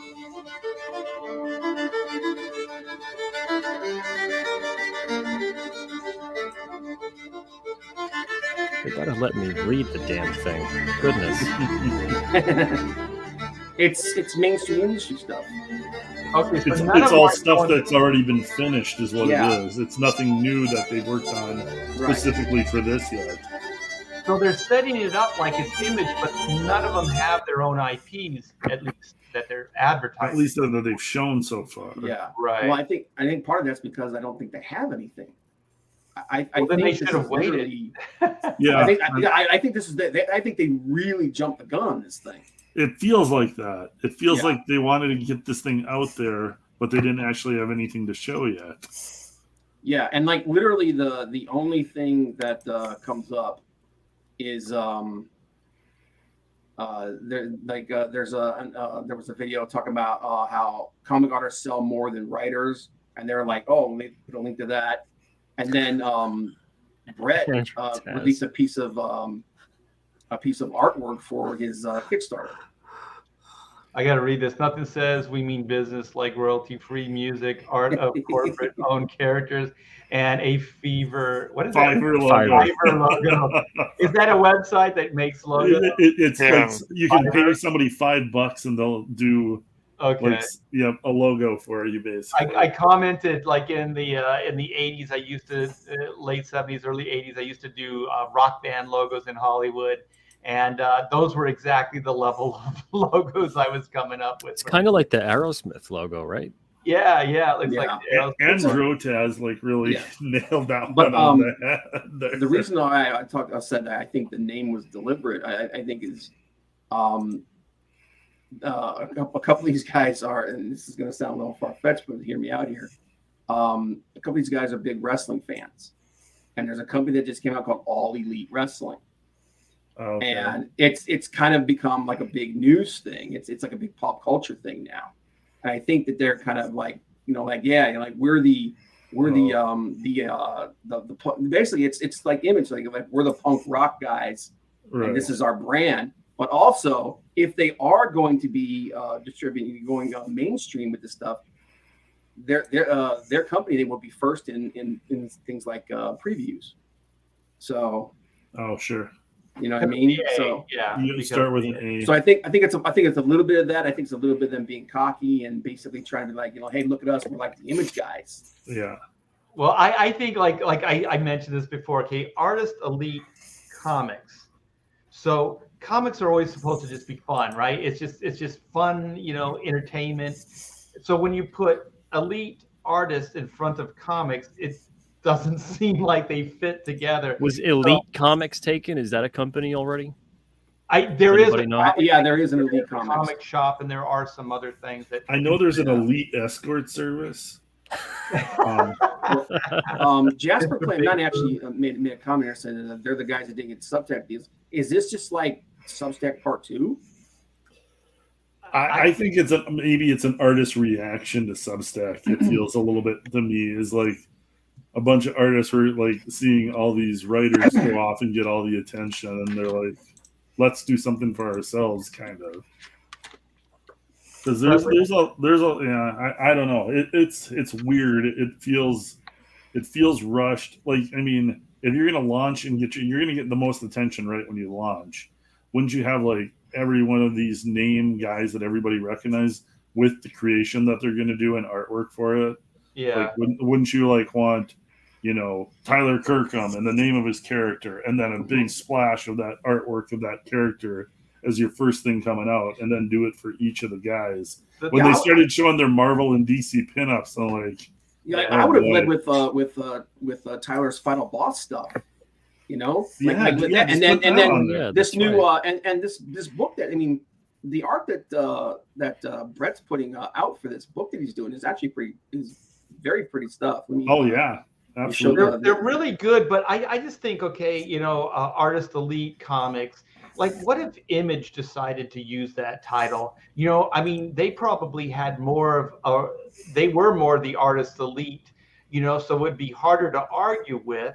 But even still, you'd go, they're blowhards. You'd still go, like, this is really arrogant or pompous, right? So already you don't have, like, a fun comic book entry point to your publishing line or whatever it is that you're going to do, which is still unclear. Should have went with the first choice name for their company, which would be Big Dick Energy Comics. Big, wet cock. Gotta get that looked into. The thing is slippery when wet. But the thing is like image is like one of those things where it kind of feels like it's somewhat hoity-toity, but it still sounds fun. You know what I mean? It's not too pompous. But I think like Also, if you're going to call yourself Artist Elite Comics, go Artist Elite graphic novel. Yeah, You know what I mean? Like got it. something that's upscale versus BDE comics. BDE exactly. Comics, yeah. Wait. Ethan's I got the right idea, Ethan's man. got it. Art It does. It does kind of feel like they're throwing shade at the rest of the industry. else. Yeah. No, it does. It does like that title does sound kind of like that they're throwing some shade at the rest of the industry. Which maybe that's the idea. I'm not saying that they're not. How Comicsgate of them. But they're not the top of their game. Like those image guys were the top of their game. You know, if anybody could be arrogant, it was them. You know, and they still didn't do, you know, something like this. So I don't know. I mean, if it was designed to get a rise out of people, it's definitely. I think it definitely worked. Big dick energy. Yeah, pissed off Art, but and let's we'll get a rise out of you. Yeah, and that could have been the tagline. Let's be 100% honest. We know what this is. This is basically our own imprint right now. This is them trying to be Comicsgate without being Comicsgate. Well, yeah. You know, let's just. But the thing is, throw it out there. That's the elephant in the room. Well, there'll be more of this because there's all of these artists that work for Marvel and DC floating around now, and they're gonna need something to do to grab themselves attention. Yeah. And I mean, this just seems like that's what it is. But they also want to make sure that if a job opens up, they can go back to, you know, the nest which is why they put all those hashtags in. This feels like every supergroup music band that yes, bingo. And then like for 2 years they're like, this we're is gonna the take damn the world Yankees. by storm, and we're then changing everything. We're the damn we'll get Ted Nugent. We'll get those guys from Styx and Yeah. whatever else band that they could throw in there. Yeah. You got some leftover songs. Can you take Ethan, me? I sent you a link if you wanted to come in here and add your 2 cents to Big Dick Elites or whatever. We're gonna go. That's your 2 That's cents. the big elite. Yeah. Comics, man. That's something is The Robot Boys. Bob turned into a robot. Yeah. It's turning into a rave.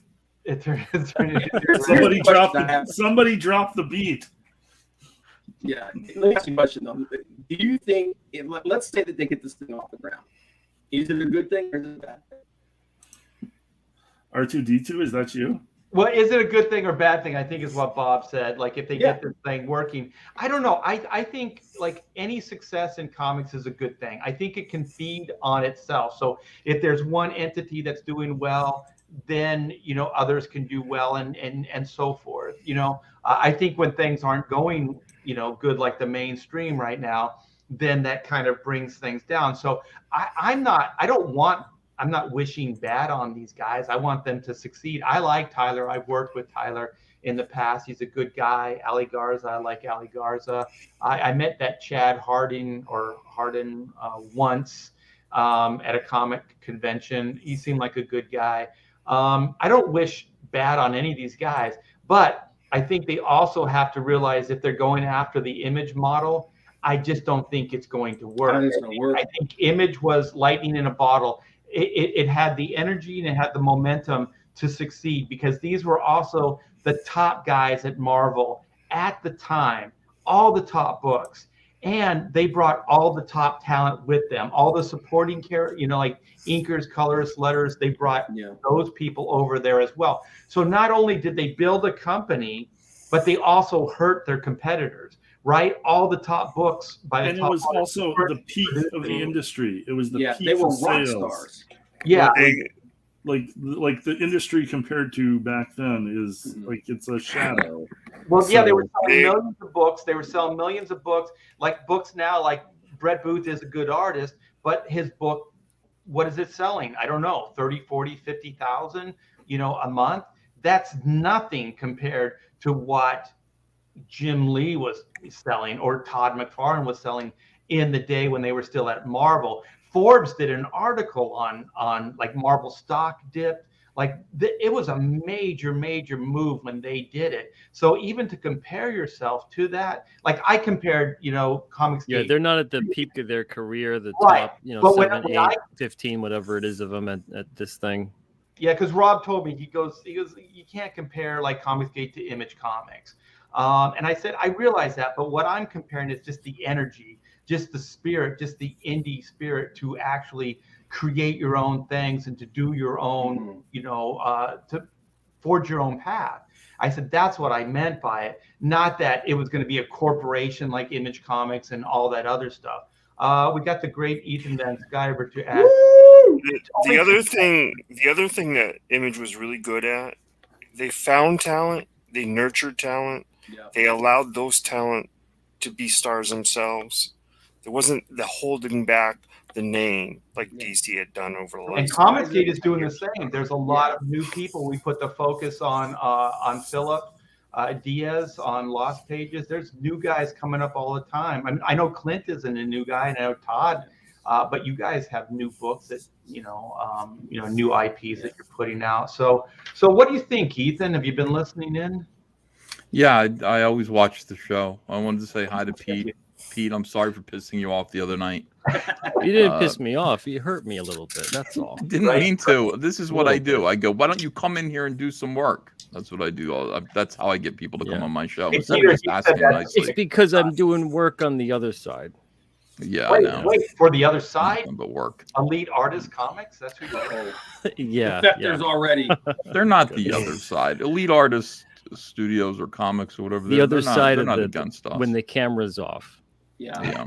It doesn't end. That's why saying come in here and do work, which is like goofing off on a live stream, it's ironic. Really, we're not doing any work. We're just fucking around. Yeah. No, I am asking Tyler directly. I just, what is this? What are you doing? Everybody's curious about it. Art, Tyler, these guys. Just go ask them. And maybe it's secret. Maybe Tyler will say, I can't say it's secret. But I would be curious if they're crowdfunding or if they're just trying to present themselves as a package deal to these publishers. That's another possibility. I like artists to lead. I know that art, it really gets under your skin. But I mean, it's just like, what you got to big yourself up a little bit. Like, we're the best music, like DJ Khaled. DJ Khaled is not the best music, No. He's not. There's no way DJ Khaled is anywhere near the best music. He's not Elvis or the Beatles, Sinatra. And yet he says he is. Yeah. And he says it stupidly. He goes, we the best music. DJ Khaled. Well, see, if it's like tongue in cheek when you say it, then yeah, I think it could work. He means it. He means it when he says it. But he's wrong. But he means it. He's trying to bring that big dick energy. Exactly. The big dick energy. Yeah. Just stick it right on the table. Well, to take a page out of their book with the Sun Tzu stuff, don't interrupt your enemy when they're making a mistake. They're not our enemy. They're just guys. Don't pick a fight with these guys. They're just comic book artists, and Tyler's been friendly. Everybody here knows Tyler Kirkham. We've helped him with his campaign. Tyler's afraid to be Comicsgate. He's afraid to come over into this arena. I don't blame him. It's fun, but you get forged in fire, and that part's no fun. So I don't blame him for not wanting to just jump into this. I always discourage people from doing it. But do you think their CG fans are probably a little disappointed because they'd love to have these guys jump onto CG? Yeah, and I think some of them thought that after, because Tyler was being so friendly with everybody and was accepting help and was being being a good guy. They thought that's what was the logical conclusion. That's what he was coming over here. Well, why does he have to do what we're doing? Maybe he's like, he did ask, he's like, hey, what's up? And, asking a lot of questions about Comicsgate. And it's like, is it because he's going to come join us? No, because he's sitting there thinking, well, what am I going to do? I want to do something of my own. God bless him. We'll see how it goes. I don't know what they're doing. I think it's a group of guys, about 5 or 6 of them, I think are pretty good. I don't know the other ones. And, we'll just see what it is. But my favorite thing is that Art is angry at the name. I love that. The logo I'm so bad. I'm sorry, man. That logo is so. The logo's bad. Terrible. The video is bad. All these things are bad. They don't really. The thing is, like, I want to help people, but and I think everybody in Comicsgate does. Like, you want to just go, no, like, first of all, announcing your names and that you've all paired up together. Nobody gives a who cares. Yeah. Well, these are also I think conversations I'm sure you've been part of, Ethan, where God, I want to name names, but I'm not going to. You have these conversations at conventions or when you're hanging out with guys, at the bar. Guys, I'm hanging out with guys at the bar. Well, the guys that are doing comics. Gay bar. No gay bars. But you start talking like they're like, what would it take to create a new image, for this modern day and stuff like that? And I always said, you can't do it. It's not the time. The time was there was a moment in time, and these guys all put it on the line at the top of their game. There was Pacific Comics that existed prior. They had Neil Adams, they had Jack Kirby, they had Mike Grill, Dave Stevens, Rocketeer came out of that. All of that stuff, great creators. Remember Legend Comics with like Mike Mignola and John Right, Byrne? yeah. Those guys, everybody Yeah. has tried Yeah. to imitate Miller. what Image has done. It Everybody doesn't thinks work. they're a big star. Yeah. And everybody's trying to do that. I mean, the thing about it is why the reason why Comicsgate is working is because first we got the audience together. That was the first thing that we did, and we slowly started introducing the idea of comics and crowdfunding comics. That took a couple of years. It took for your boy Zach about a year. Yeah. For me, Yeah. it took 5 or 6 months of building an audience and just like getting people, making friends with your customers, with your future customers, building a relationship. I think a lot of these guys just kind of go, well, a lot of these guys have not built relationships with customers. They built relationships with editors and with people in the industry. Those are their customers. So these guys think, that they can just sort of jump out there, and the customers, they've taken them for granted. The actual customers are going to be there. And they're going to find out like everyone else. They're not. I mean, we've seen Sean Gordon Murphy. We've seen Scott Snyder. These guys are at the top of their game. They can't outsell Cecil. Yeah. Yeah, it feels like they were talking about this. They got really excited about it, and they threw this thing out there, and they haven't done any of the groundwork yet. They're like, it's like it's like you said, it's like you're with your friends at the bar. You're like, man, we're gonna do, we're gonna buy a van, and we're gonna travel across the. And then, It's exactly like that. And then the next morning, they're like, garage yeah, band. Like Pete said, there's a bunch of artists, but there's no graphic design to anything. That zero. The videos they're terrible. So Well, we realized. Oh, go ahead, Todd. I'm sorry. So it is like a garage band. Like, hey, we're starting a band, and it'll be in the garage. You come see us. Yeah. Yeah. And the logo looks like it. Sorry, Ethan. But there's, like I said, there's like 4 or 5 of those guys in there. A couple of my favorite artists. So I mean, I wish them luck. It just feels like they jumped the gun on this thing without laying any groundwork. Yeah, I just want to clarify too. We've on Pontificators, we've had Tyler's campaign on, and we've promoted it. Tyler is a good guy. These guys are good guys. I do not want or wish ill will on them. I want them to succeed, because I do think the more success we have in comics, especially this indie market, it becomes more viable and it becomes more interesting for people. And then they start coming in, and it just kind of builds. But like the mainstream just isn't doing it. So the one thing that Ethan's been saying for a while now is that this was going to happen. This was kind of the inevitability of like the mainstream's not really providing for these artists anymore. They're changing, they're going woke. They're paying people less and less every month, and just there's all kinds of stuff going across the board. And one of the big things is like what started Comicsgate is that they were actually attacking the fan base. They were attacking the customers.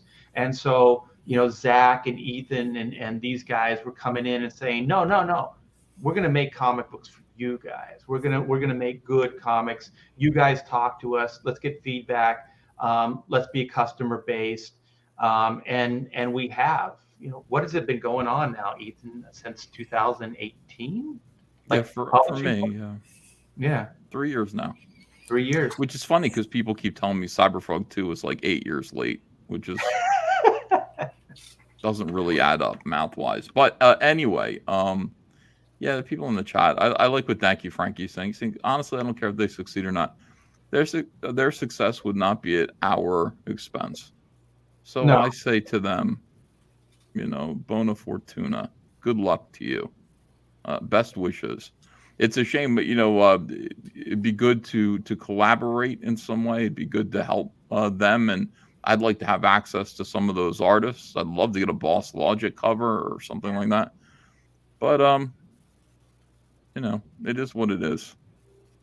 Yeah. Do you think that that the way they're looking at it is that they are bidding farewell to the mainstream? What do you think? These jobs are gone. It's not bidding. They're not looking to do this because they know the road is hard. It happened to them. Those jobs are gone. Every new person that comes to Marvel or DC has the name of somebody that's not from. They're not domestic. They're not from around here, right? It's usually Italy and they're great artists. By no means am I talking about the art. But the page rate has gone so far down. These guys can't make Ali Garza can't make what he made in the 90s. Yeah. The freaking 90s. It's 20 years ago. He cannot make what he made. So it's happening to them. So this is a causal effect. They have to do this. And a lot of these guys were making their money before the lockdown doing conventions. So they weren't allowed, they couldn't do conventions anymore to supplement their income. A lot of those guys weren't monthly, artists to begin with. So, I'm sure the last year and a half has been pretty hard on those guys. Yeah, I mean, that's the whole reason why Dave Finch came back to YouTube. Well, because we were talking to him, he said, he's like, I can't do the convention circuit anymore, so I'm looking to use this to kind of supplement my income. And then, thankfully, he had some help there, and his channel really took off and everything. It's doing well for him, and it's turned into something, that he's cultivating, and he's looking to do his own projects and stuff now too. That's gotta, like you said, that's gotta have hit a lot of these guys hard. Yeah. So it's what Ethan's been talking about. I mean, it's just now starting to actually manifest itself in a way that you can see now, where the mainstream just is not the haven for comic book creators as it once was. Marvel has about 10 books a week, and then a bunch of these Infinity books. That's about it. That's a big drop. You see? Yeah. And the one thing about Comicsgate that I didn't fully understand until I really got involved is that the promotion is the most important aspect to what we do.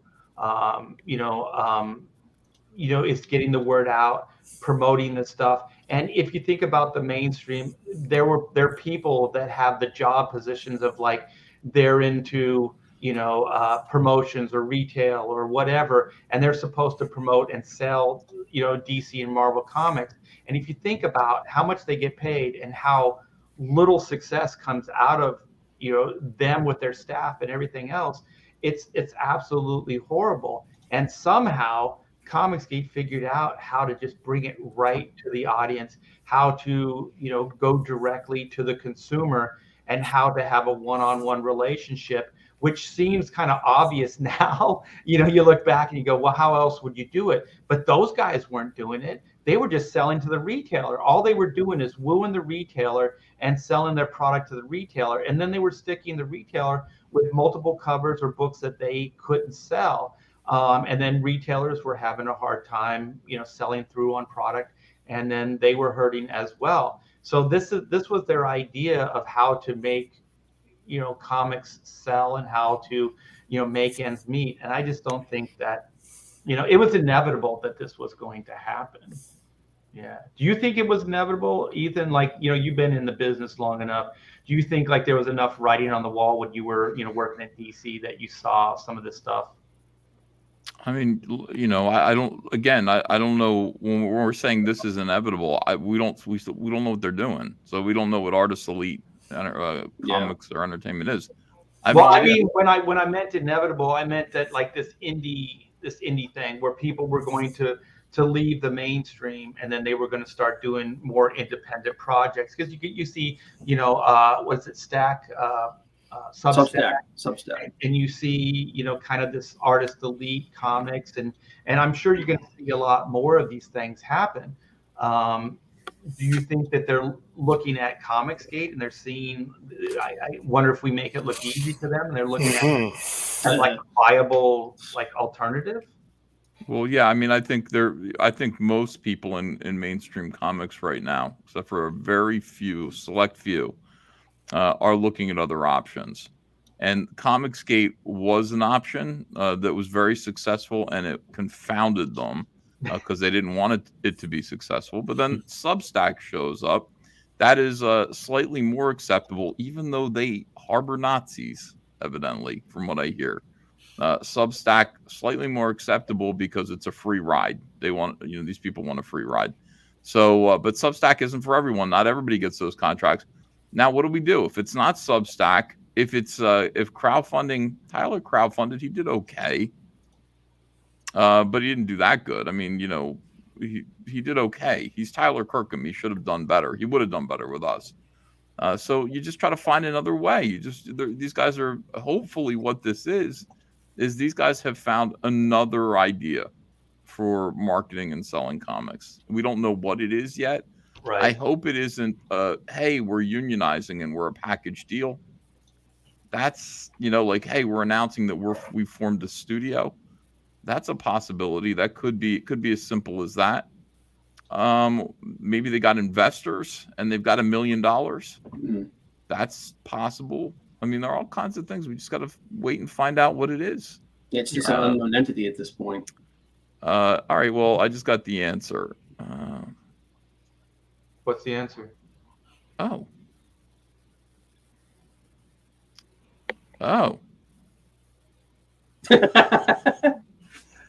Keeping us in suspense. Ethan knows how to build anticipation. He's like, I was like, tell us.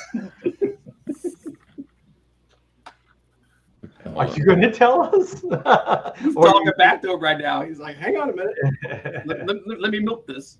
The like you said, the Substack has given out money, grants, whatever you want to call them. But they're not. There's so many people not willing to do the work, not willing to do this, not willing to build a channel, not willing to reach out and take away the veil between them and their customer. Whereas this is what this has really been about. As far as I am concerned, as far as the best part of it is the veil being gone, reaching out and talking and realizing. That's the lesson. That's the lesson that Comicsgate should be teaching a lot of these creators. If they don't want to be Comicsgate, whatever, interact with your customers. Like, first of all, by the way, let me. Customers. Oh, sorry. Excuse me, Clint. I'm sorry. No, I'm sorry, Ethan. Okay. All right, so here's the scoop. You want to know what it is? Yes, please. So, hold on a second here. He's still. Oh, yeah. Okay. Hold on. Let me ask him. Is this secret? Is this secret? Oh my God. He says yes. It's like, circle yes or circle no. It's like passing notes in class. Yeah. This would be horrible if we couldn't Do talk. you like me? And then when you got back, no, you're like crushed. No, I just got to make sure I have some permission. Yeah. It's not anything that we thought it was. Okay. Oh, interesting. But no, not at all. We just wanted some mystery. Can I tell people? It's like, remember one of those things that like you're like 1, 2, 3. I'm not. Yeah, like I'm not going to stab Tyler Kirkham in the back. If this is, it's like, is this secret? He goes, not at all. We just wanted mystery. But it's like, yeah, but do you still want the mystery, or can I tell people? Like, it's ridiculous. He's mad because he heard Shane was bashing on it. Not just Shane, Tyler, but also RT Bear thinks you're. Well, that's what happens with mystery. exactly. But when you find out why they're called elite, why the word elite is in there, you're gonna owe them an apology. Uh-oh. Cool. Well, I still think the logo stinks. I still hope it's wrestling. Okay, yeah. I'm just waiting for an answer on this, and then I'll tell you what I'm allowed to tell you. Are they inviting Art? Is that one? To be one of the elite. The elite. Would that make a difference? Then Art, if Art's you were like, part I of was it? like, okay, Well, screw you guys, I'm out of here. The name's not so bad. It's like, No, yeah, I guess it's promoted. I okay. promoted Tyler on the show. You know, his new campaign. I like all those guys. That's cool. You know, so I hold no ill will to anybody, and anybody who could make a living in this market right now. Hats off, man. Right, Art? It's no Victor Bogdanovich, I'll tell you that. These are great Oh, guys. Oh. you need to stop. You're going to get me into more trouble. Yeah, between you and Ethan, I don't need it. All right. Okay, so yeah, I have permission. He says Ali Garza told Dan. So, basically, what it is that there's a retailer named Comics Elite. Have you heard of this retailer? Yeah, we talked about that a little bit. Yeah. Okay, so they're putting out a magazine, big pulp magazine, and multiple artists are going to be involved in the stories in each issue. Those artists are the artists that you see listed. So that's why it's called Comic Artists Elite. It's a magazine, basically, and they're going to be distributing it through the mainstream. Yeah. So kind of like an anthology where there's a lot of different stories, a lot of different creators. Multiple artists and stories in each issue. The retailer Comics Elite is one of the founders. They're handling all the distribution. It's not crowdfunding or YouTube. He's mad at Shane. Do they mean? So they mean it hasn't happened in 30 years. They mean Wizard magazine. They don't mean Image Comics. I don't even think it can be compared to Wizard because I think it's Only it's story, it's content, it's so confusing. This happened one time. This happened one time before, and the Kuberts were involved, and a bunch of people, and they had these cards that came out, and they were all these original characters. Do you remember this set? Yeah, it was Dynamite. Bart Sears did some of them. Yeah, yeah. And they were all, and they hyped it up like this was going to be the next. These guys are getting together, and this is going to be the next Image, and all it was a card set that I probably sold millions. Oh, it's Dynamic Forces. Yeah, Dynamic. I did 2 of those cards. Yeah. Was it? I don't think anybody took it seriously. I don't think anybody was thinking that these were. I just thought they were cool. I just got because they had that dope art on them. So, hey, Ethan, tell Tyler thanks for clarifying. No, I did. I said thanks, and I'll tell Shane to shut the fuck up. So, I mean, here's the thing. He was going pretty hard on it. Yeah, like we can't just do this to each other. I mean, look, these guys are not SJWs. At least Tyler isn't. And he's out there like, I need to make more money. He's like, do I want to go the Comicsgate route? And I think he considered it. And he's got this new thing. We want to be buddies with these guys. Tyler's cool. He's just like, are you going to New York City Comic Con? I was like, hell no, I'm not going to that. He goes, no, I'm not either. So why? It's like get stoned. Yeah, right. I'll get decapitated. Lock in the door, like duck. Yeah, we want to stay friendly with people that want to be at least friendly with us, and I think that's a good thing. And part of I don't know, making friends is to be friends with these guys. Yeah, allies are good, and that's how the industry's always been. So I didn't want to make it seem like that's what I was trying to do. I just was trying to understand in my own cynical way, trying to work through some of this stuff. But yeah, I mean, I've talked about this stuff on the air, like an anthology. You get 3 or 4 good artists. I talked with Aaron Lepresti about it. Aaron loves anthology ideas. Like they used to have. What was it? Dark Horse Presents. Where they would have 4 books. I think even Marvel and DC. What was Marvel's? Marvel Comics Presents. Was it? Yeah, and then they had, what was the one that was in the Epic line? Didn't they have like Marvel something? It was the Prestige book that they put out. Marvel 1 or? No, it was like part of the Epic line, and they were like deluxe format books, more adult.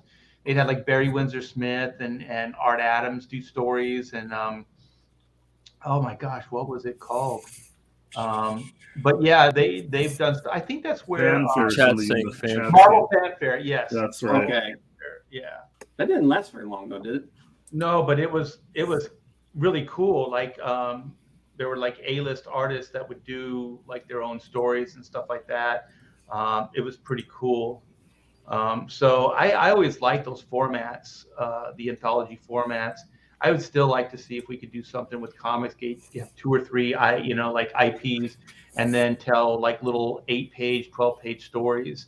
You know why it would be a good idea to showcase something, in a smaller version of what you're doing next, right? If you could get rid of the origin story and get into the meat of the story, so you'd use the anthology to tell a quick little origin story or something like that. Like a promotional thing, you could use it Right. to promote your next book or whatever, like a little teaser, like they used to use ash cans and stuff like that, where you have like an 8-page sampler of what's to come. Yeah.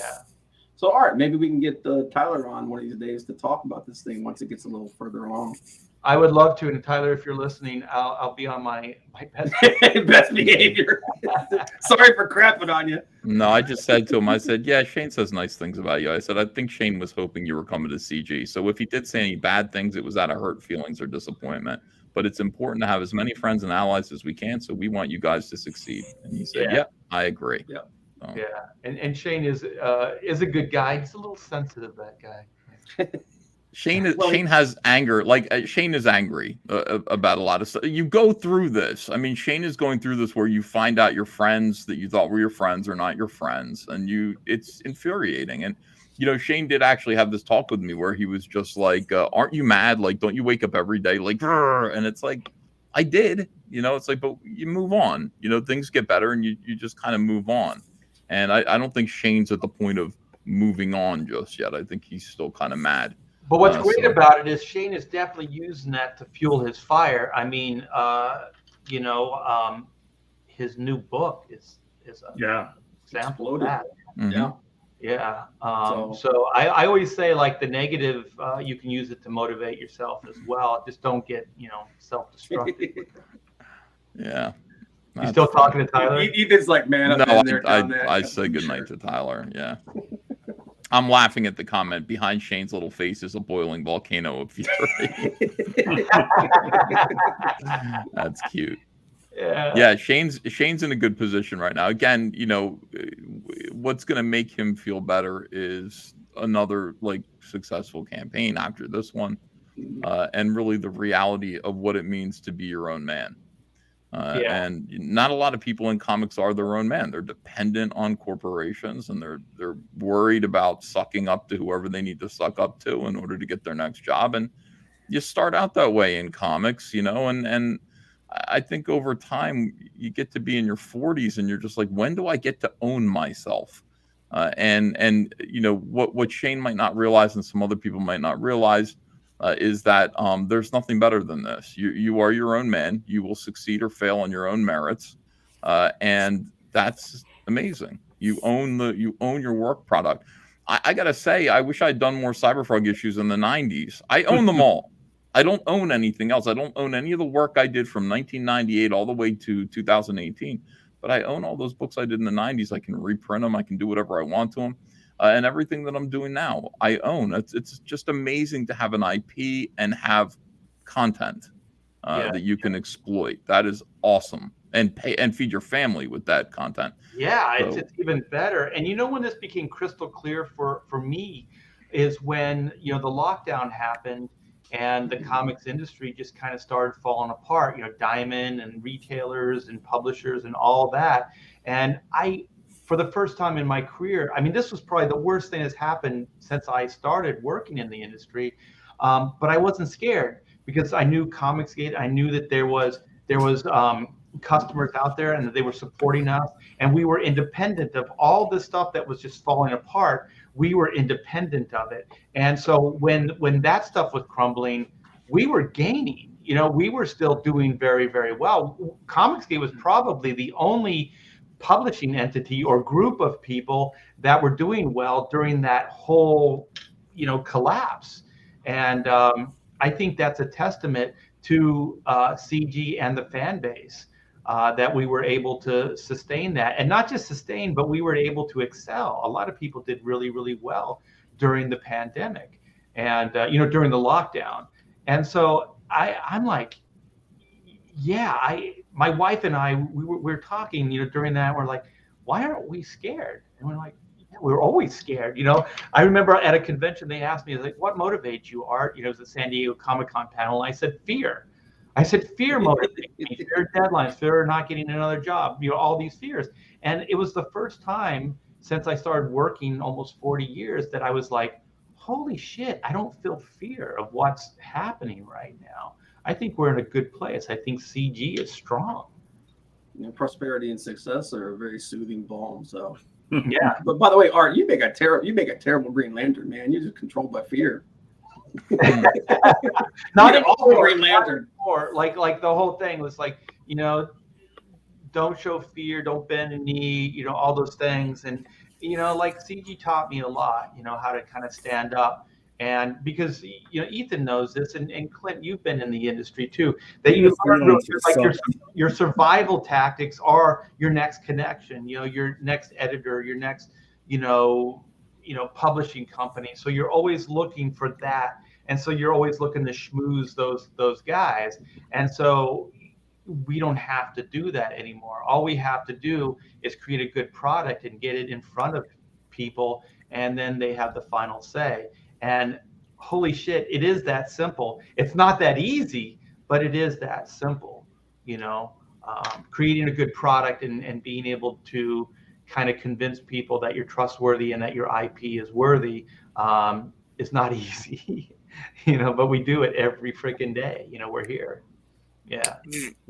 There's more job security in that than freelancing, though. Is like you build that audience, you build that trust, you create creations that people are actually interested in and that you believe in, and you're not just working for some publisher that with an editor that's maybe going to give you a job next month or maybe won't return your emails. It's like CG for creators is like this gives you this huge ability to create this stuff, but then you also have to like create something that audience that wants. So it's been fantastic for me. I mean, like you said, like I said earlier, being a freelancer sucked. Like creating your own IPs, creating that audience and building that rapport with the audience is huge.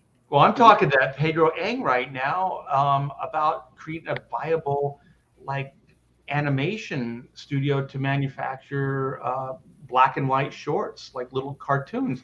He already put like a little one together, and it's fantastic. So he's putting a budget together, and we'll let CG decide. Ethan is already branching out with action figures, and not just action figures, like killer action figures. These are like better than McFarlane toys action figures. That Heather Swain sculpt on her face, Ethan, oh my gosh, it's so gorgeous, man. I mean, she's beautiful. And I know that's based on the images that you've drawn, but sometimes like sculpts, they just can't capture it. But they nailed it. I mean, and she's really pretty, both like with the hair pulled back and then the hair down too. It's pretty fantastic. So I think that we were talking about McFarlane, possibly going woke to Hollywood to get his movie financed. I think that the sky is the limit here. So I think we're all gonna in time test the market and see if we can have our IPs possibly go in different directions. I think all of us at this point are like, comic books are great, and if that other stuff happens, it's great. If not, who cares? Because I'm all about the comic books. But if we can do little mini black and white shorts, little cartoons, if Ethan can put a toy line together, these type things. Or I team up with Pete Samedi and form Alterna Comics. Yes. And yeah, that'd be awesome. That juggernaut that takes over the industry. Yeah, I mean, the sky's the limit. I mean, it's all comes down to time and money. That's all this always comes down to. And we're getting more resources in, as far as putting our trailers together for our IPs, for our campaigns, working with different creative people. It's fantastic. And it's all kind of happening organic. nobody is like forcing it to happen. Nobody's like, you know what I mean? There's no mandates. There's none of this stuff. It's just kind of, it's all just happening organically. And I always thought that's the best way for anything to meet, you know, a girlfriend or, you know, any of these things in life. It's always better when it's not forced, when it just kind of happens. And it feels like Comicsgate is that at this point. You know, people are coming in, new people are coming in, you know, old veterans are coming, you know, and doing, you know, IPs, you know, just all kinds of stuff is happening. The sky is the limit. So we should probably wind down, you guys. So Todd, you have a parting shot? Yeah, we don't need all the old veterans. We can leave Mike Barron out there by himself. That's a story for another time. Yeah. So in a nutshell, Mike Barron screwed Todd out of Florida Man. Yeah, no, we don't have to talk about so that's your parting shot? that. Isn't a parting shot. Oh, okay. So Clint. I wanted to really give a shot, so I figured I'll shoot it at somebody. You know? Yeah. What are you gonna do? Well, there you go. Oh, you know what? Hey, did anyone see this Many Saints of Newark? Not yet. That's so bad, so terrible. Oh my That god, sucks, terrible man. movie. I thought That's it would another be parting great. shot. I thought it was going to be great, you know. And granted, some of the people that do the, because you know these characters, right? When they say the name and you go, oh, he's playing Silvio and he's playing, you know, whatever. And so some people do a really good job at that, and some people you're like, what? I don't get it. You know, I think a few people did really, really well, but the story is just terrible, and you're left with the ending going, like, is this like a series? Is there more of these? Is there going to be another one? Yeah, Art, it's called can The you full Sopranos. screen, Ethan? It's called The Sopranos. Yeah. But it doesn't. Just It full really doesn't, screen, Ethan. Can we get a zoom in? Yeah, on Ethan? I wanna see even seething. it. Yeah. Yeah, I'm not gonna see it anyway. I loved it. I I love loved it.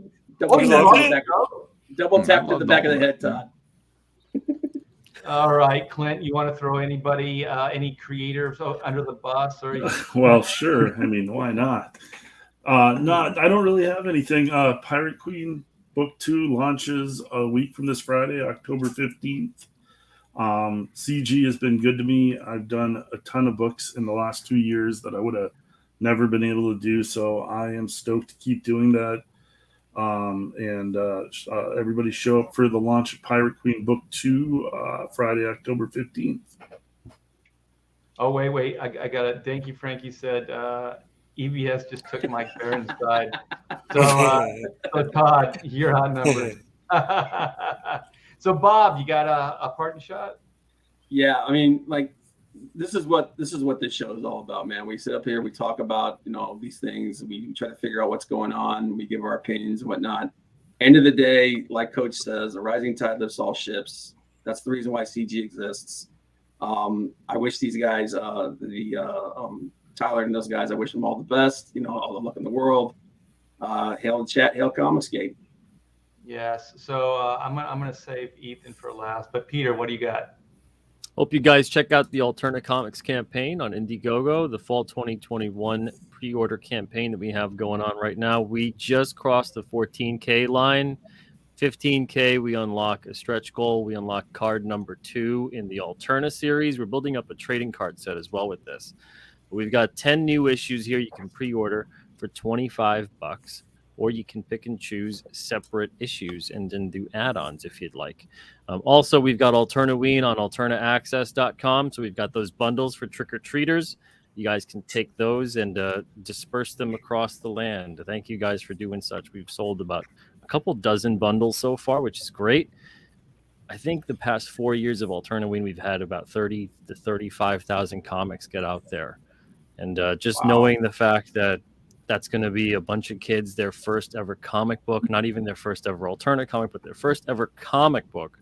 I expect in 10, 20, maybe 30 years from now, maybe a comic creator comes up to me and says, hey, I got into comics because of a comic I got trick-or-treating when I was a kid, and it was an Alterna book. And I think that's a great thing. Hopefully this sparks a lifelong love of comics and reading for kids out there. Thank you guys for making that possible. 25 comics for $18, guys. Yeah, and there's a lot of different types of books. Some are all ages, some more mature. We got Clint Stoker's Downcast. We got Mighty Mascots. We got this Wednesday. God, that cover is so awesome. Yeah, Rob Willis really knocked it out of the park. Yeah. Holy shit, man. That is a stunning image. So yeah, you guys, I think you had a few backers during the show, Peter. So everybody go check out Alterna Comics fall preview. And of course, we got this bad boy right here. So we got Black and White, and we got a few backers. Let me hit this refresh. I think we got a few backers during the stream. So thanks you guys for that. Yes, 71,699. Let's get this to 71K. Then we're 3,000 away from the next stretch goal, which is 75. And that is the epilogue. That is 4 extra pages written by Joe Fulton, aka Thunderbuns, and myself. And so you'll get the epilogue will pretty much kind of give you an idea of where the story is headed for the next story arc. So it's going to set up a lot of where this next story arc is going to go. So thank you guys so much. We have the main cover here. We have the Kenneth Rocafort cover. We have we got Joe Bennett, which is fantastic. It's done. The inks are done. So it's at Kyle Ritter's in his hands right now. So he's coloring it up right now. We should have that to preview in a few days. And so then we have the High Octane Adventure written by Von Klaus, which is Comicsgate's own, Monster MD. And then basically Pedro Ang, who has he's come from Comicsgate, like he is Comicsgate. This is his first published work. He does this great animated style, and this is the High Octane book. And then we got issue 1, second printing with myself on pencils and inks, Kyle Ritter's colors. And so then we have a few of these variant Greg Capullos left. So we have the Virgin variant, but it's only available in the black and white jam.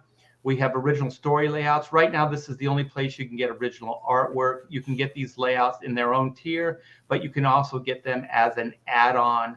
And so most of these books, with the exception of the Greg Capullo book, you can get as an add-on, and you can get that Inco T as an add-on as well. So thanks, guys. Thanks for all the support.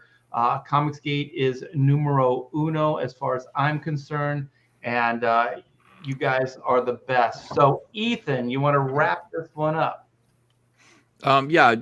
First of all, I just want to say that thank you, Art Taber, for having me on, and I appreciate it. I like the Pontificators. Everybody, please back Alterna Comics. Their new campaign looks like it's doing great. I backed the Halloween one last year. It might have been 2 years ago. I didn't give the kids anything. You kept them all? Yes, I'm giving people that. No, they get a 15-cent candy bar. I'm not giving them one of my comic books. So you can be like me. Go ahead and get that. And I guess just be nice to each other out there. Yes. Yeah. Thanks for the kind words. And your the toy campaign is still up, right? So that's in demand. I dropped the links for both of them.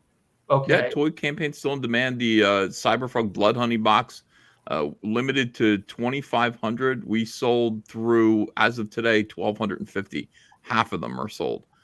So that's still available. Get a box. You can get one for $40 that's empty that you can put your Cyberfrog books in, or you can get a stuffed box. You can buy the box and then put whatever you want in it at add-ons, or you can have the one of everything tier. And we'll put everything in there, including the Cyberfrog art of John Malin, $10 comic book that was going to be an ash can. It's now a full-size comic, 32 pages of art, and the Shane Davis variant cover on the art of John Malin.